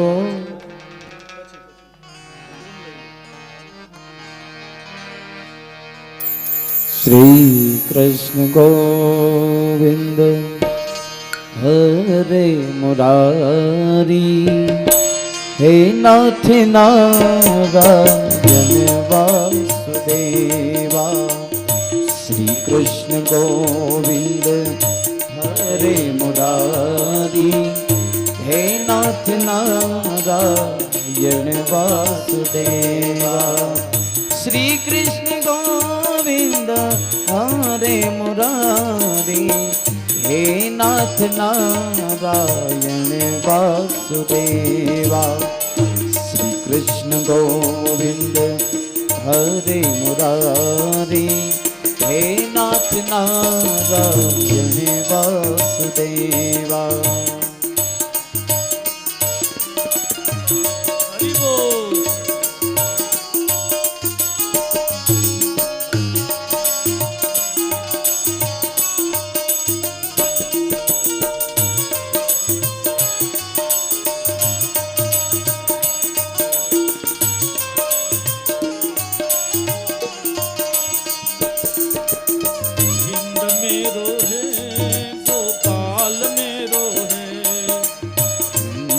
मेरो है गोपाल मेरो है गोविंद मेरो है गोपाल मेरो है गोविंद मेरो है गोपाल मेरो है मेरो प्यारो मुरारी नंदलाल मेरो है मेरो बाके बिहारी नंदलाल मेरो है गोविंद मेरो है गोपाल मेरो है गोविंद मेरो है गोपाल मेरो है श्री बाके बिहारी नंदलाल मेरो है श्री बाके बिहारी नंदलाल मेरो है श्री बाके बिहारी नंदलाल मेरो है श्री बाके बिहारी नंदलाल मेरो है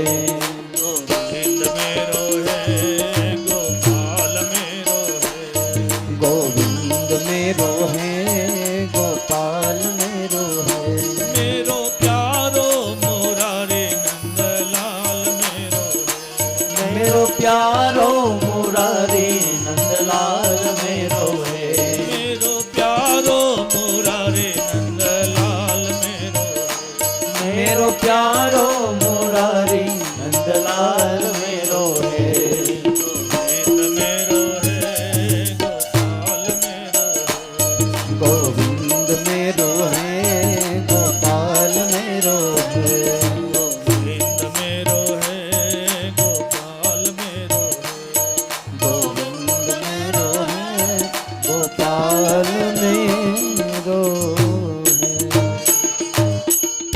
રાધે ગોવિંદ રાધે ગોવિંદ હાથમાં માળા લઈ સુદામા જે આવે છે દ્વારિકાના દ્વાર ઉપર આવ્યા દ્વાર ઉપર આવીને સેનાપતિઓને કહે છે દ્વારપાલોને સુદામાએ વિનંતી કરી સુદામાએ પૂછ્યું આપનું રાજા દ્વારિકાધીશ કે બોલે હા અત્યારે ક્યાં છે બોલે રાજમહેલમાં બિરાજે છે સુદામાએ વિનંતી કરી કે મારે તમારા રાજાને મળવું છે દ્વારિકાધીશને મારે મળવું છે દ્વારપાલોએ કહ્યું કે તમારે મળવું હોય ને તો અહીંયા તો બ્રહ્મા આવે ને તો બ્રહ્માજીએ પણ ભગવાનને મળવાને માટે કેટલી રાહ જોવી પડે અને તમે એનું વસ્ત્ર જોયા શરીર જોયું દુબળું પાતળું શરીર જોયું પણ મુખા અરવિંદ પર બ્રહ્મ તેજ આજ દેખાય છે ફાટેલી તૂટેલી પોતડી હતી અને દ્વારપાલોને એમ થયું કે આ કંઈક મજાક કરે છે સુદામાજીએ વિનંતી કરી કે મને તમારા રાજાને મળવું છે તમે કહો તો ખરા પણ દ્વારપાલો થોડા હસવા લાગ્યા દ્વારપાલોએ પૂછ્યું આપ કોણ ક્યાંથી આવો છો બોલે હું પોરબંદરથી આવું છું મારું નામ સુદામા છે તમારા રાજા જે દ્વારિકા છે ને તમે જઈને ખાલી સમાચાર આપો ખાલી તમારા રાજાને કહો કે તમારો બાળપણનો સખો આવ્યો છે અને જો તમારા રાજા એમ પૂછે ને કે બાળપણના સખા નામ શું અને નામ પૂછે ત્યારે કહેજો કે સુદામા આવ્યો છે ત્યાં વિનંતી કરે ખૂબ વિનંતી કરે છે અને કવિએ ગાયું છે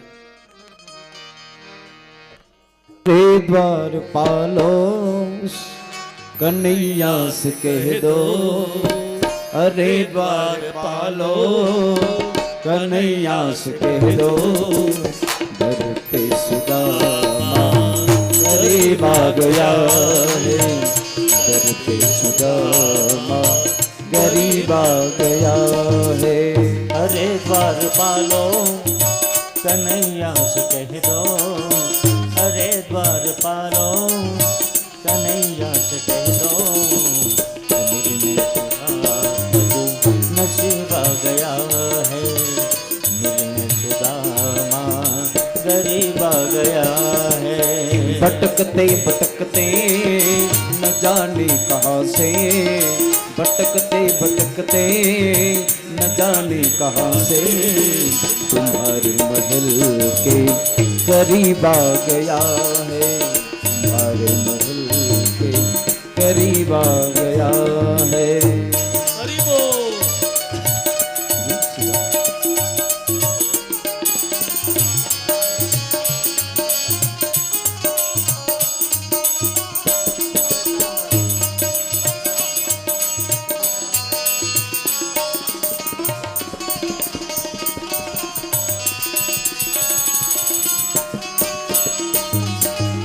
ना सर पे है पगड़ी ना तन पे है जामा, बता दो कन्हैया को नाम है सुदामा, बता दो कन्हैया को नाम है सुदामा। राधे गोविंद राधे गोविंद। ना तर पे है पगड़ी ना तन पे है जामा, बता दो कन्हैया को नाम है सुदामा, बता दो कन्हैया को नाम है सुदामा।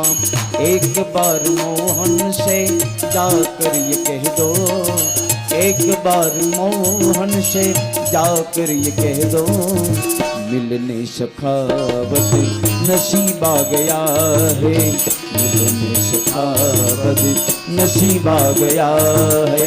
अरे द्वार पालो कन्हैया से कह दो, अरे द्वार पालो कन्हैया से कह दो, मिलने सुदामा गरीब आ गया है, मिलने सुदामा गरीब आ गया है।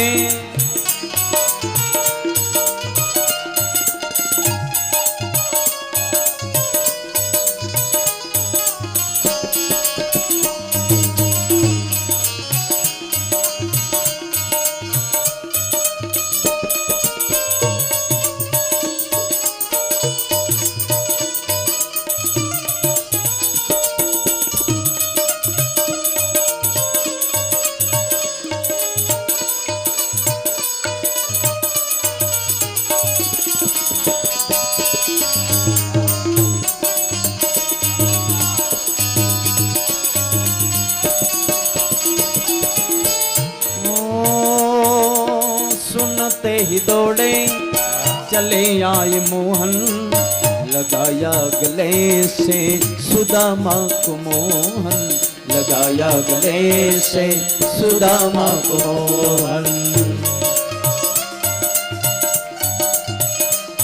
ओ सुनते ही दौड़े चले आए मोहन, लगाया गले से सुदामा को मोहन, लगाया गले से सुदामा को मोहन। हुआ रुक्ष्मणी को बड़ा ही अचंबा, हुआ रुक्ष्मणी को बड़ा ही अचंबा, ये मेहमान कैसा अजीब आ गया है, ये मेहमान कैसा अजीब आ गया है। अरे द्वार पालो कन्हैया से कह दो, अरे द्वार पालो कन्हैया से कह दो, मिलने तुम्हारे गरीब आ गया है, मिलने सुदामा गरीब आ गया है। દ્વારપાલો ને વિનંતી કરી, સુદામાજી ખૂબ વિનંતી કરે ત્યારે દ્વારપાલો અંદર ગયા, ભગવાન સિંહાસન પર બિરાજિત હતા। દ્વારપાલોએ જઈને ભગવાન દ્વારકાધીશને કહે છે કે હે દ્વારકાધીશ, રાજાધિરાજ આપકી જય હો, આપકી જય હો। ભગવાને જોયું અને પૂછ્યું છે શું છે? બોલે અત્યારે આ સમયે શું કામ પડ્યું? દ્વારપાલોએ કહ્યું પ્રભુ, દ્વાર ઉપર એક બ્રાહ્મણ આવ્યો છે, બોલે આપી દો એને, જે જોઈતું હોય તે આપી દો, જે યાચના કરવા આવ્યો હોય, જે માગવા માટે આવ્યો હોય એને આપી દો। દ્વારપાલોએ કહ્યું કે અમે બહુ સમજાવ્યું એને, પણ હીરા માણેક ઝવેરાત બધું જ આપ્યું, પણ એ બ્રાહ્મણ ના પાડે છે, મારે આ નથી જોઈતું। તો એને શું જોઈએ? દ્વારપાલ કહે પ્રભુ, એ બ્રાહ્મણ એક જ જીદ પકડીને બેઠા છે, હઠ પકડીને બેઠા, અમારે દ્વારકાધીશને મળવું છે। ભગવાને દ્વારકાધીશને મળવું એમ જ્યાં દ્વારપાલોએ કહ્યું ત્યાં ભગવાન થોડા મંદ મંદ હસ્યા છે, અંદર અંદર મનમાં મુસ્કુરાયા ભગવાન। અને ભગવાન પૂછવા લાગ્યા પેલા દ્વારપાલને કે બ્રાહ્મણ છે, બોલે કેવો છે? કે બોલે દુબળું પાતળું શરીર છે, શરીર ઉપર ફાટેલી તૂટેલી પોતડી છે, હાથમાં માળા છે, શરીર કૃષ્કાય બ્રહ્મતેજથી યુક્ત। અને ભગવાન પૂછે છે બ્રાહ્મણ તો છે, પણ બ્રાહ્મણે કંઈ કહ્યું છે? ક્યાંથી આવ્યો છે? નામ શું છે? દ્વારપાલે કહ્યું, એને અમે જ્યારે પૂછ્યું ત્યારે એણે એમ કહ્યું કે તમારો રાજા જો કદાચ પૂછે કે બ્રાહ્મણ જે દ્વાર ઉપર આવ્યો છે એનું નામ શું, ત્યારે તમે કહેજો કે દ્વાર ઉપર આવેલો બ્રાહ્મણનું નામ સુદામા છે. જ્યાં સુદામા શબ્દ સાંભળ્યો ભગવાને દોટ મૂકી છે. પટરાણીઓની સાથે બેઠેલા ભગવાન ત્યાંથી દોટ મૂકી, સિંહાસન ઉપરથી ભગવાને દોટ મૂકી, દ્વાર ઉપર શરીર ઉપર જે અપવસ્ત્ર હતું ઉપવસ્ત્ર નીચે પડ્યું, દ્વાર ઉપર ગયા, ભગવાને આલિંગન આપ્યું, ભગવાનના નેત્રમાંથી આંસુ પડ્યા છે. સુદામાની સાથે ભગવાન આલિંગન કરે, હાથ પકડી અને ભગવાન લાવે છે. કોઈ કે ભગવાને પૂછ્યું કે પ્રભુ આપ સુદામાને મળવા માટે ગયા, આપના શરીર ઉપરનું વસ્ત્ર કેમ નીચે ફેંકી દીધું? ખાલી નીચે પિતાંબર હતું, શરીર ઉપરનું ઉપવસ્ત્ર હતું એ નીચે ફેંક્યું. ભગવાન કહે છે હું મારા જ્યારે ભક્તને મળવા માટે જાઉં ને તો ભક્ત અને ભગવાનની વચ્ચે કોઈ પડદો ન હોવો જોઈએ. ગુરુ અને શિષ્યની વચ્ચે કોઈ પડદો ન હોવો જોઈએ, એટલા માટે મેં મારું વસ્ત્ર નીચે નાખ્યું છે. ગઈકાલે કે પરમ દિવસે પણ કહ્યું, ભગવાન રામને પૂછવામાં આવ્યું કે આપને કયો ભક્ત પ્રિય છે, ત્યારે ભગવાન કહે છે નિર્મલ જન્મન સો મોહી પાવા, મોહી કપટ છલ છિદ્ર ન બાવા. કપટ મુક્ત જેની કાયા છે, કપટ મુક્ત જેનું હૃદય, એ ભગવાનને અતિ પ્રિય છે. અને ભગવાનને પૂછવામાં આવ્યું છે અરણ્ય કાંડમાં કે પ્રભુ આપની ભક્તિ અમે કરીએ અને આપની ભક્તિ અમે કરીએ ત્યારે ભક્તિ તમારા સુધી પહોંચી કે નહીં પહોંચી? તમે અમારી ભક્તિને સ્વીકારી કે ન સ્વીકારી એનું પ્રમાણ શું? એની કઈ સાબિતી ખરી? ત્યારે ભગવાન રામ કહે છે કે હા, જે કોઈ વ્યક્તિ આ સંસારમાં ભગવાનની ભક્તિ કરે, પૂજા કરવા બેસે, ત્યારે ભગવાન રામ બોલ્યા છે અરણ્ય કાંડમાં મમ ગુણ ગાવત પુલક શરીરા, ગદ ગદ ગીરા નયન બહનીરા. જ્યારે વ્યક્તિ ભગવાનની પૂજા કરતા, ગુરુની સેવા કરતા, ગુરુની પૂજા કરતા જ્યારે આંખમાંથી આંસુ પડે, ત્યારે માનજો કે આપણી ભક્તિ ભગવાને સ્વીકાર કરી છે.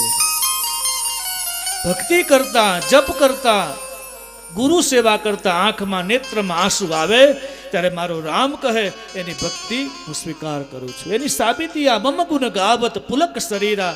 ભગવાનના ગુણ ગાતા આપણું શરીર પુલકિત બની જાય, આપોઆપ આંખમાંથી આંસુ પડવા લાગે.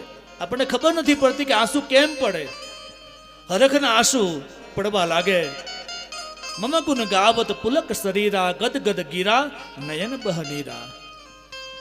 હમણાં બાપા બોલતા હતા ત્યારે બાપાના આંખમાં આંસુ હતા, રમણ બાપાના આંખમાં આંસુ હતા અને જીભ થોથડાતી હતી.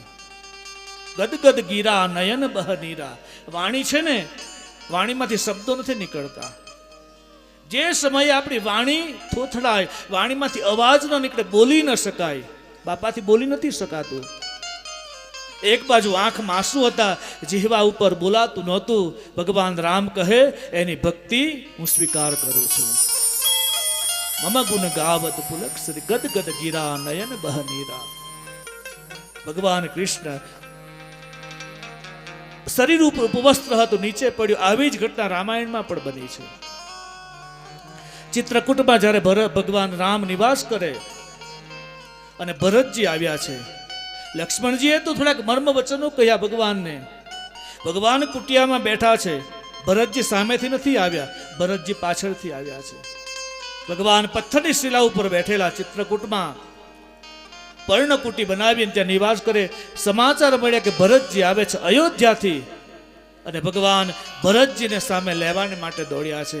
અને જે સમયે દોડ્યા ને ભગવાન રામ શરીર ઉપર ઉપવસ્ત્ર હતું, ધનુષ્યને બાણ હતું, નીચે નાખી દીધું અને ભગવાન દોડ્યા છે. કોઈ કે પૂછ્યું કે ભગવાન ભરતજીને તમે મળવાને માટે દોડ્યા, ભરતજી તમને મળવા માટે આવતા હતા, પણ તમે શું કામ દોડ્યા? ભગવાન કહે છે જેના હૃદયમાં કોઈ પણ પ્રકારનું કપટ નથી, એવા ભક્તને લેવાને માટે હું સામેથી દોડું છું. અને દોડે એટલું જ નહીં, પણ ભક્ત અને ભગવાનનો સંબંધ, ભક્ત અને ભગવાન પછી એક બને છે. ભક્તિ ભક્ત ભગવંત ગુરુ ચતુર નામ વપુ એક. ચારે ચાર એક બની જાય. ભક્તિ ભક્ત ભગવંત ને ગુરુ. આ માળા છે, બેરખો છે. આ બેરખામાં આમ જોવા જઈએ તો 4 વસ્તુ છે, પણ બારીકાઈથી આપણે જોઈએ તો 5 વસ્તુ છે. આ 5 વસ્તુના પંચામૃત છે. 5 વસ્તુ જેની પાસે 5 વસ્તુ એક ધાગાની અંદર પરોવાયેલું હોય એની પાસે પરમાત્મા દોડતા આવે છે. આપણા ખિસ્સામાં બોલપેન હોય અથવા તો કંઈ કામ ન હોય અને આમ ટેબલ ઉપર બેઠા હોય ને હાથમાં આમ ટેબલ ઉપર ડાઇનિંગ ટેબલ ઉપર ચાકુ હોય, છરી હોય, બીજું કાંઈ કામ ન હોય ને તો એ ચાકુને પણ આમ ગમે તો આપણે ઘસ્યા કરીએ. મોબાઈલ આપણી પાસે હોય તો મોબાઈલ, બીજું કંઈ કામ ન હોય તો મોબાઈલ આપણે જોયા કરીએ, ટાઈમ પાસ કર્યા કરીએ. એમ હાથમાં માળા હોય ને તો ક્યારેક ને ક્યારેક એક મણકો પણ આપણો ફરી જાય ને તો પણ આપણું જીવનનું કલ્યાણ થઈ જાય. હાથમાં માળા હોય તો નિશ્ચિત એક ને એક વાર તો ફરી જાય છે. અને 108 ની માળા જે ફેરવે ને, 108 મણકાની માળા ફેરવે, એના માટે પછી 108 ને બોલાવી નથી પડતી. જે 108 ની માળા ફેરવશે એના માટે 108 નથી બોલાવવી પડતી.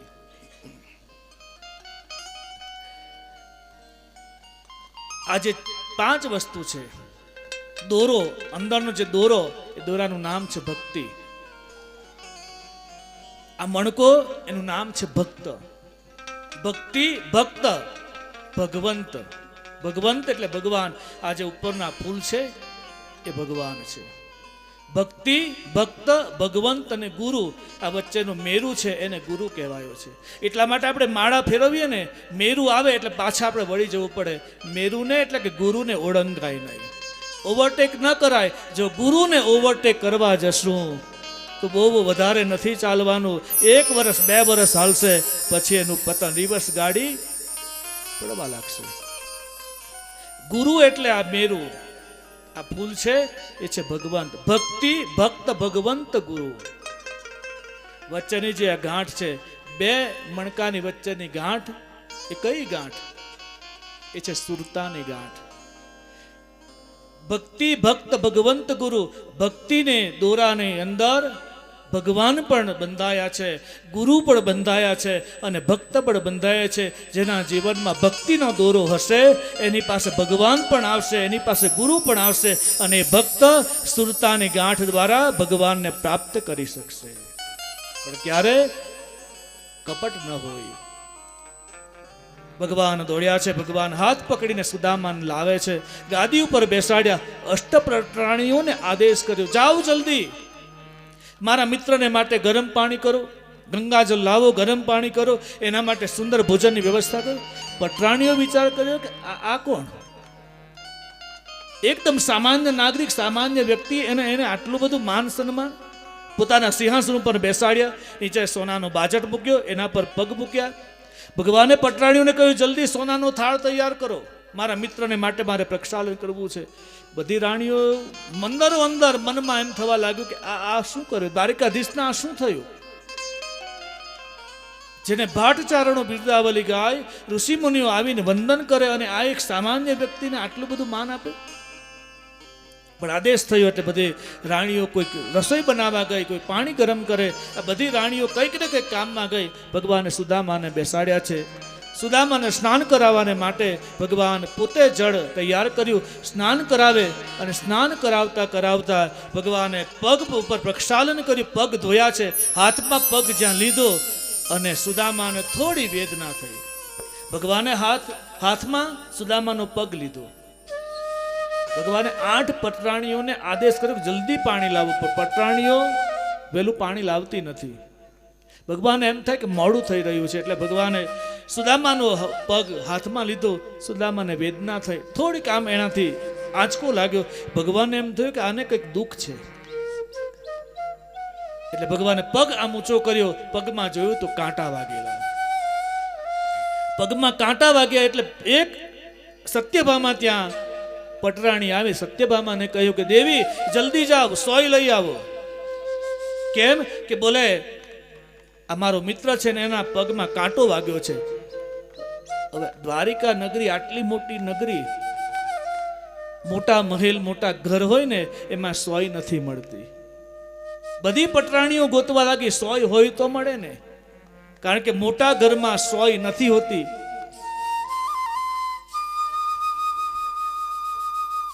આગળ બોલું શું હોય? કારણ કે તે કાતરનું જ કામ હોય. સોય હોય ને હાંધવાનું કામ કરે. કપડાં ફાટેલા હોય, ફાટેલા કપડાં પહેરતા હોય ને ત્યાં સોય કામ કરે. પણ આને તો બધાને કાપવા જ છે. જે આવે તેને કાપવો છે એટલે કાતર જ રાખે ને. દ્વારિકાના રાજમહેલમાં સોય નથી. ભગવાને વિચાર કર્યો કે સોય આવશે ક્યારે અને મારા મિત્રનો કાંટો ક્યારે કાઢું. ત્યાં જ ભગવાને ચરણ આમ ઊંચો કર્યો અને પોતાના દાંતથી સુદામાના પગમાંથી કાંટો કાઢે છે. આજ ભક્તના પગમાં જે કાંટા વાગ્યા, 14 બ્રહ્માંડનો માલિક જે દાંતથી કાંટો કાઢે. આકાશમાંથી દેવતાઓ પુષ્પની વૃષ્ટિ કરતા કહે છે સુદામાનું કેવું ધનભાગ કે આજ જગતનો બાપ એના પગમાંથી કાંટા કાઢે છે. દાંતથી કાંટો કાઢી રૂક્ષ્મણીએ આ જોયું. રૂક્ષ્મણી આવી. રૂક્ષ્મણીએ મનોમન કહેવા લાગી આ શું, આ ગાન પણ શું? ભગવાન ના આંખમાંથી આંસુ હતા. સુદામાના ચરણ હાથમાં લીધા. પોતાના આંખના આંસુ દ્વારા સુદામાનું ચરણનું પ્રક્ષાલન કર્યું. પગ ધોયા છે. આંખના આંસુથી પટરાણીઓ પાણી લાવી અને એનાથી ગંગાજળ સ્નાન કરાવ્યું. સુંદર પિતાંબર ધારણ કરાવ્યું. સાંજ પડી છે. ભગવાને 56 પ્રકારની રસોઈ તૈયાર કરી સુદામાને જમાડે છે. સુદામાને માટે જ્યાં ભોજન તૈયાર થયો, સુદામા ભોજન જોયું અને મનમાં એના બાળકો યાદ આવે છે. ભગવાન મનોમન સમજી ગયા કે એના પત્ની, એના બાળકો એને યાદ આવે છે. ભગવાન ખૂબ એને સુદામાને કહે છે તમે જમી લો. સુદામા જમતા નથી. ભગવાન પોતાના હાથથી સુદામાને જમાડે છે. બીજા દિવસ સવારે ભગવાન પોતાની બધી જ રાણીઓને કહે છે આ મારો મિત્ર છે. રૂક્ષ્મણીએ પૂછ્યું કે આ કોણ? બોલે મારો મિત્ર બાળ સખો છે. એ બાળ સખો મારો મિત્ર. આજ એમાં 8 પટરાણીઓ આવી અને 8 પટરાણીઓ પગે લાગે છે. સુદામાએ પૂછ્યું આ કોણ? બોલે અમારી પત્નીઓ છે. સુદામા જ્યાં બેઠા છે ને ભગવાન કૃષ્ણ સુદામાને પૂછવા લાગ્યા કે મેં તો લગ્ન કર્યા છે, તે કર્યા કે નહીં? જાણી જોઈને ભગવાને પૂછ્યું તમે લગ્ન કર્યા છે? સુદામાએ કહ્યું કે હા મેં કર્યા છે. બોલે બાળકો છે? કે હા બાળકો છે. પત્ની? બોલે હા પત્ની પણ છે. એનું નામ છે સુશીલા. જેવું નામ એવા ગુણ. ભગવાને કહ્યું તો અમારા ભાભીએ મારા માટે કંઈક મોકલાવ્યું હશે. અને સુદામાને એમ થયું કે આ દ્વારિકાનો રાજા મારી પાસે માંગે. પણ સુદામાએ સુશીલાને કહેલું કે મારો મિત્ર, એનો સ્વભાવ મને ખબર છે કે મારી પાસે કંઈક ને કંઈક માગશે. એટલે સુદામાને ભગવાને કહ્યું કે મારી ભાભીએ કંઈક મોકલાવ્યું. શબ્દ કાને સાંભળ્યો. સુદામાએ જે બગલની અંદર પૌવાની તાંદુલની પોટલી મૂકેલી એ સંતાડી દીધી, છુપાવી દીધી. આમ જ્યાં હાથ દબાવ્યો ભગવાનની નજર પડી કે આ કંઈક છુપાવે છે. અને વાતો કરતા કરતા ભગવાને સુદામાના બગલમાં છુપાવેલી તાંદુલની પોટલી ભગવાને ખેંચી લીધી. ભગવાન છોડે. ભગવાન છોડીને જુએ છું તાંદુલ હતા. ભગવાને 8 પટરાણીઓ અગલ બગલમાં ઉભેલી. ભગવાને કહ્યું તમારે ખાવું છે? હાથમાં મુઠ્ઠી ભરી રૂક્ષ્મણીને આપી. રૂક્ષ્મણીએ કહ્યું નહીં ને મને પેટમાં દુખે છે. બાનું કાઢ્યું. જામવંતીને પૂછ્યું તમારે ખાવું છે? નહીં મને આ ન પચા, તો કાચા છે. સત્યભામાને પૂછ્યું તમારે ખાવું છે? બોલે નહીં એને કોણ ખાય? કારણ કે સત્યભામા થોડી અભિમાની હતી. ભદ્રાને બોલાવી, સુતકીર્તિને બોલાવી, સત્યાને બોલાવી, લક્ષ્મણાને બોલાવી. બધી જ પટરાણીઓ કંઈક ને કંઈક બહાનું કાઢવા લાગી. ભગવાને તાંદુલની પોટલીમાંથી એક મુઠ્ઠી તાંદુલ બધી પટરાણીઓને આપ્યા, પણ કોઈએ ખાધા નહીં. પોતે મુઠ્ઠી ભરીને પોતે જ્યાં મુખમાં મૂક્યા ત્યાં વૈકુંઠની સંપત્તિ પોરબંદરમાં પહોંચી છે. એક મુઠ્ઠી ભરીને તાંદુલ પરમાત્માએ જ્યાં મુખમાં મૂક્યા વૈકુંઠની સંપત્તિ પોરબંદરમાં પહોંચી. બીજી મુઠ્ઠી ભરીને તાંદુલ જ્યાં મુખમાં મૂકવા ગયા ત્યાં જ રૂક્ષ્મણી આવીને હાથ પકડ્યો. ભગવાનને કહે છે ભાઈ બસ. અને બીજી મુઠ્ઠી ભરીને ભગવાને જ્યાં તાંદુલ મૂક્યા ત્યાં દ્વારિકાની સંપત્તિ પોરબંદરમાં પહોંચી. ત્રીજી મુઠ્ઠી ભરી અને ભગવાન જ્યાં ખાવા જાય રૂક્ષ્મણીએ હાથ પકડ્યો અને કહેવા લાગી સ્વામી હવે બસ. ભગવાને કહ્યું કેમ? જો ત્રીજી મુઠ્ઠી ભરીને જો ભગવાન તાંદુલ ખાય તો રૂક્ષ્મણી આદિ પટરાણીઓએ દાસી ભરીને પોરબંદરમાં જવું પડે. એટલે રૂક્ષ્મણીએ હાથ પકડી લીધો. એક મુઠ્ઠી તાંદુલમાં કોઈનો ભાર ન રાખે મુરારી, આપે વ્યાજ સહિત ગિરધારી. માંગો 20 આપે 30, જય દ્વારિકાધીશ. માગો પણ નહીં, આમને આમ આપોઆપ આપી દે, એ છે દ્વારિકાધીશ. અને એવા દ્વારિકાધીશ, એવા બદ્રીનાથે 7 દિવસ સુધી આપણને માયા લગાડી છે. દ્વારિકાનો નાથ મારો ચરણ છોડી છે, બે વગાડવાના છે, એને વાંધો મને નહીં. માયા લગાડી રે. દ્વારિકાનો નાથ મારો રાજા રણ છોડ છે, એણે મને માયા લગાડી રે. તમે મને માયા લગાડી મરવાલા, તમે મને માયા લગાડી મારવાલા. તમે મને માયા લગાડી મરવાલા. તમે મને માયા લગાડી મારવાલા. એણે મને માયા લગાડી રે. એણે મને માયા લગાડી રે. એ સુદામાનો મિત્ર મારો રાજા રણ છોડ છે, એણે મને માયા લગાડી રે. સુદામાનો મિત્ર મારો રાજા રણ છોડ છે, એણે મને માયા લગાડી રે. હે દ્વારિકાધીશ, ગરબા રમવું હોય તો રમી લો. આજે છેલ્લો દિવસ છે, હવે પાછા આ નગરીમાં ક્યારે આવશું?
એણે મને માયા લગાડી મરવાલા.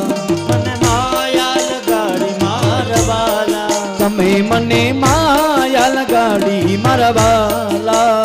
તમે મને માયા લગાડી મારવાલા. એ જશોદાનો માળવારો કૃષ્ણ કનૈયો, એણે મને માયા લગાડી રે. સોદાનો જાયો મારો કૃષ્ણ કનૈયો, એને મને માયા લગાડી રે. એ દ્વારિકાનો નાથ મારો રાજા રણ છોડ છે, એણે મને માયા લગાડી રે. હરિ બોલ. જય દ્વારકાધીશ.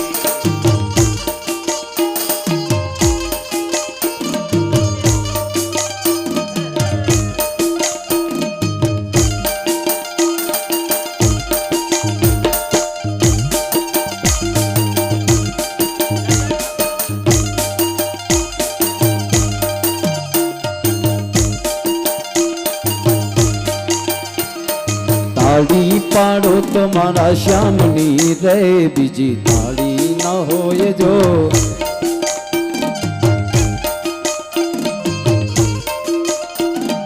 તાળી પાડો તો સીતારામની રે, બીજી તાળી ન હોય જો.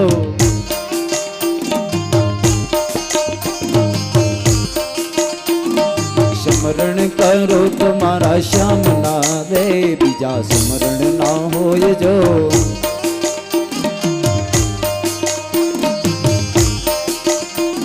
એ તાળી પાડો તો સીતારામની રે, બીજી તાળી ન હોય જો.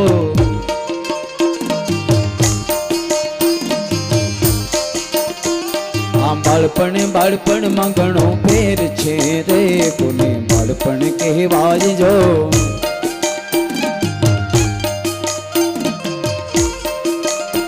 હા બાળપણમાં ધ્રુવજીને હળી મળ્યા રે બાળપણ એને કહેવાય જો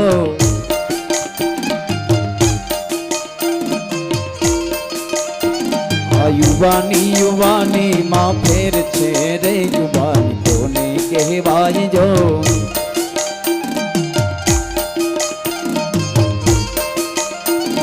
યુવાની માં મીરાબાઈ ને કૃષ્ણ મળ્યા રે યુવાની એને કહેવાય જો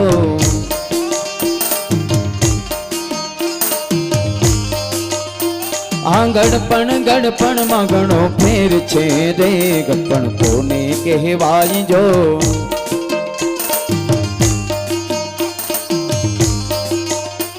આ ગડપણ માં શબરી ને રામ મળ્યા રે ગડપણ એને કહેવાય જો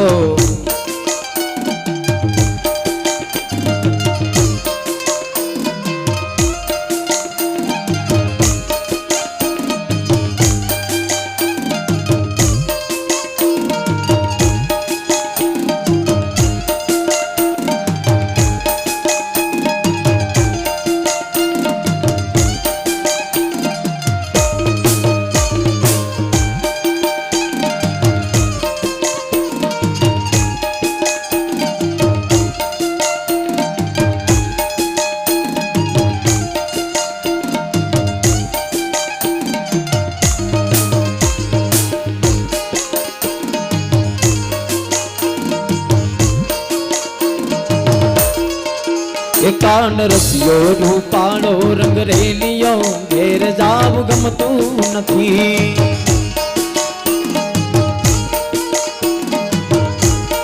ઓ કાન રસિયો રૂપાળો રંગ રેલિયો ઘેર જાવ ગમતું નથી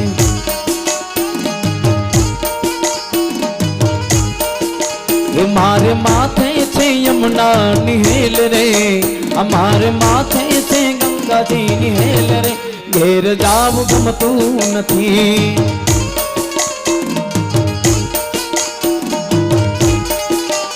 અમે ગાયો તો યા વિના આવ્યા ઘેર જાવ ગમતું નથી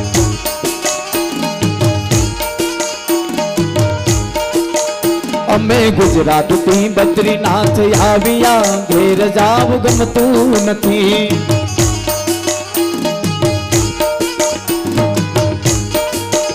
અમે ગુજરાત થી બદ્રીનાથ આવ્યા ઘેર જાવ ગમતું નથી એ હા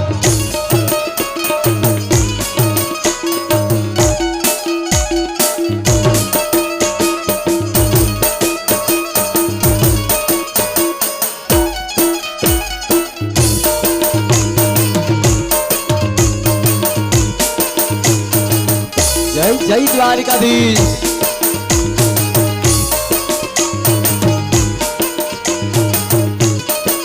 એ માંગો વિષયા પત્રી એ માંગો વિષયા પત્રીસ મારો દ્વારિકાધીશ તો રંગીલો રાય રણ છોડ છે એને ખજાને ક્યાં આવી ખોટ છે એ મારો રંગીલો રાય રણ છોડ છે એને ખજાને ક્યાં જુઓ ખોટ છે એ તો હોનાની નગરી નો નાથ રે કેવાય વાલા નાથ રે કેવા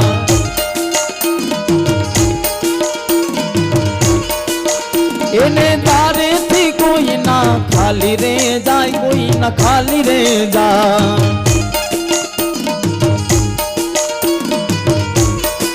એ રાખો દિલ મારે વિશ્વાસ રાખો દિલ મારે વિશ્વાસ ઠાકર મનની પૂરી આસ મારો રંગીલો રાય રણ છોડ છે એને ખજાને ક્યાં આવી ખોટ છે એ હોનાની નગરી વાળો દેવ મારો દ્વારિકા વાળો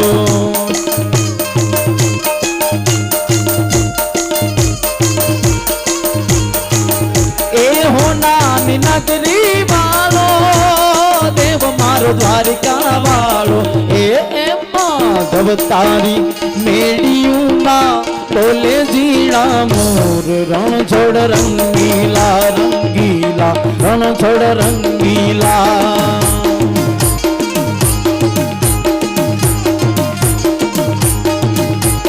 કાળા કાળા કાનજીને રૂપાળા ઘનશ્યામ રાધે ગોવિંદા ગોવિંદા રાધે ગોવિંદા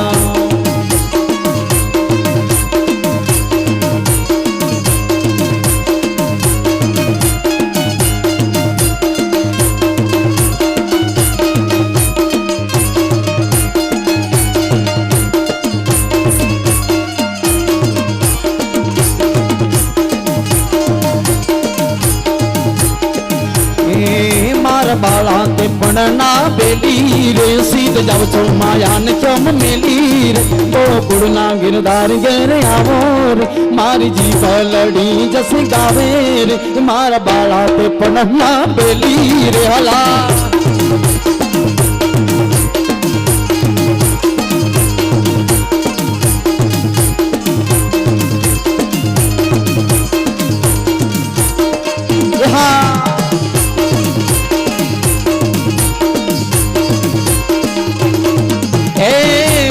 ઠાકર બેડા ભણતા તેથી ઠાકર હતો તું છો લખી દે તો તમારી નોટ નોટ નોટ રે હું સુદામને તું સાંભળા એ મારી જીભ લડી જસ ગાવે રે મારા દ્વારિકા વાળા વેલા વેલા આવો રે મારો એક શબ્દ સુડો કેવો રે મારા બાળા પણ ના બેલી રે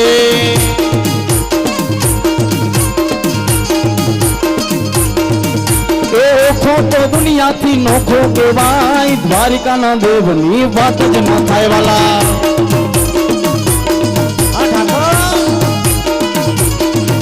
હા ઓખો તો દુનિયા થી નોખો કેવાય દ્વારિકા ના દેવ ની વાત જ ન થાય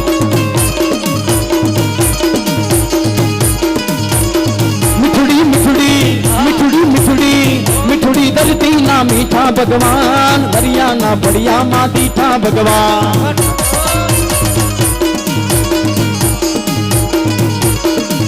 ए चरणों पखाने जा सागर गंभीर निर्मल जा खड़गण ता गोमती न नीर आने तो ठाकर नो जा आपे लहराय द्वारिका ना देवनी बात ज न थाय वाला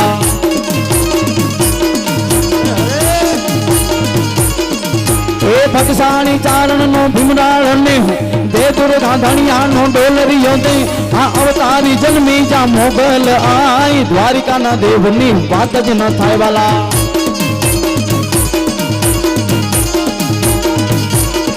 अल्लाह ठाकुर ना ठाकुर तारा बंद दरवाजा खोल खोल भोलेनाथ ठाकुर ना ठाकुर तारा बंद दरवाजा खोल अल्लाह ठाकुर ना ठाकुर तारा बंद दरवाजा खोल ए जय रण छोड़ माखन चोर तारा गलिए गलिए शोर जय रण छोड़ माखन चोर तारा गलिए गलिए शोर दुनिया नो दातार मनीन केम बनो छे कठोर ठाकुर ना ठाकुर तारा बंद दरवाजा खोल खोल खोल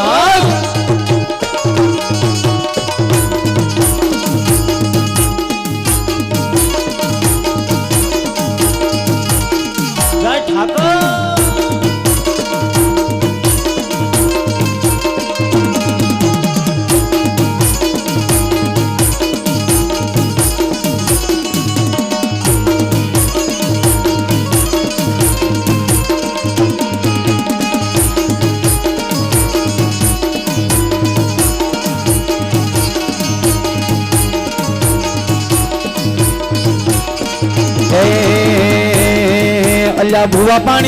अल्लाह भुवा पानी करवा गया था भुवा मारा अल्लाह भुवा पानी करवा गया था भुवा मारा पछी दौड़ आली ढूंढवा आया माता मारा ગોચણોના દેશમાં ગોમરુના દેશમાં ગભો નાખ્યો ગહેણ પગડીવાળા વેશમાં એ માં અલ્યા ભુવા પાણી અલ્યા ભુવા પાણી અલ્યા ભુવા પાણી કરવા જાતા ભુવા મારા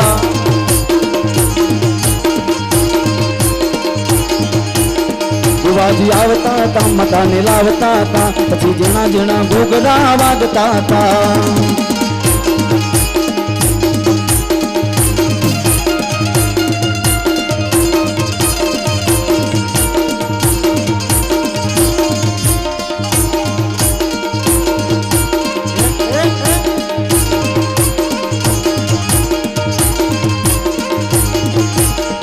અલ્યા ભુવા પાણી કરવા જતા ભુવા મારા હે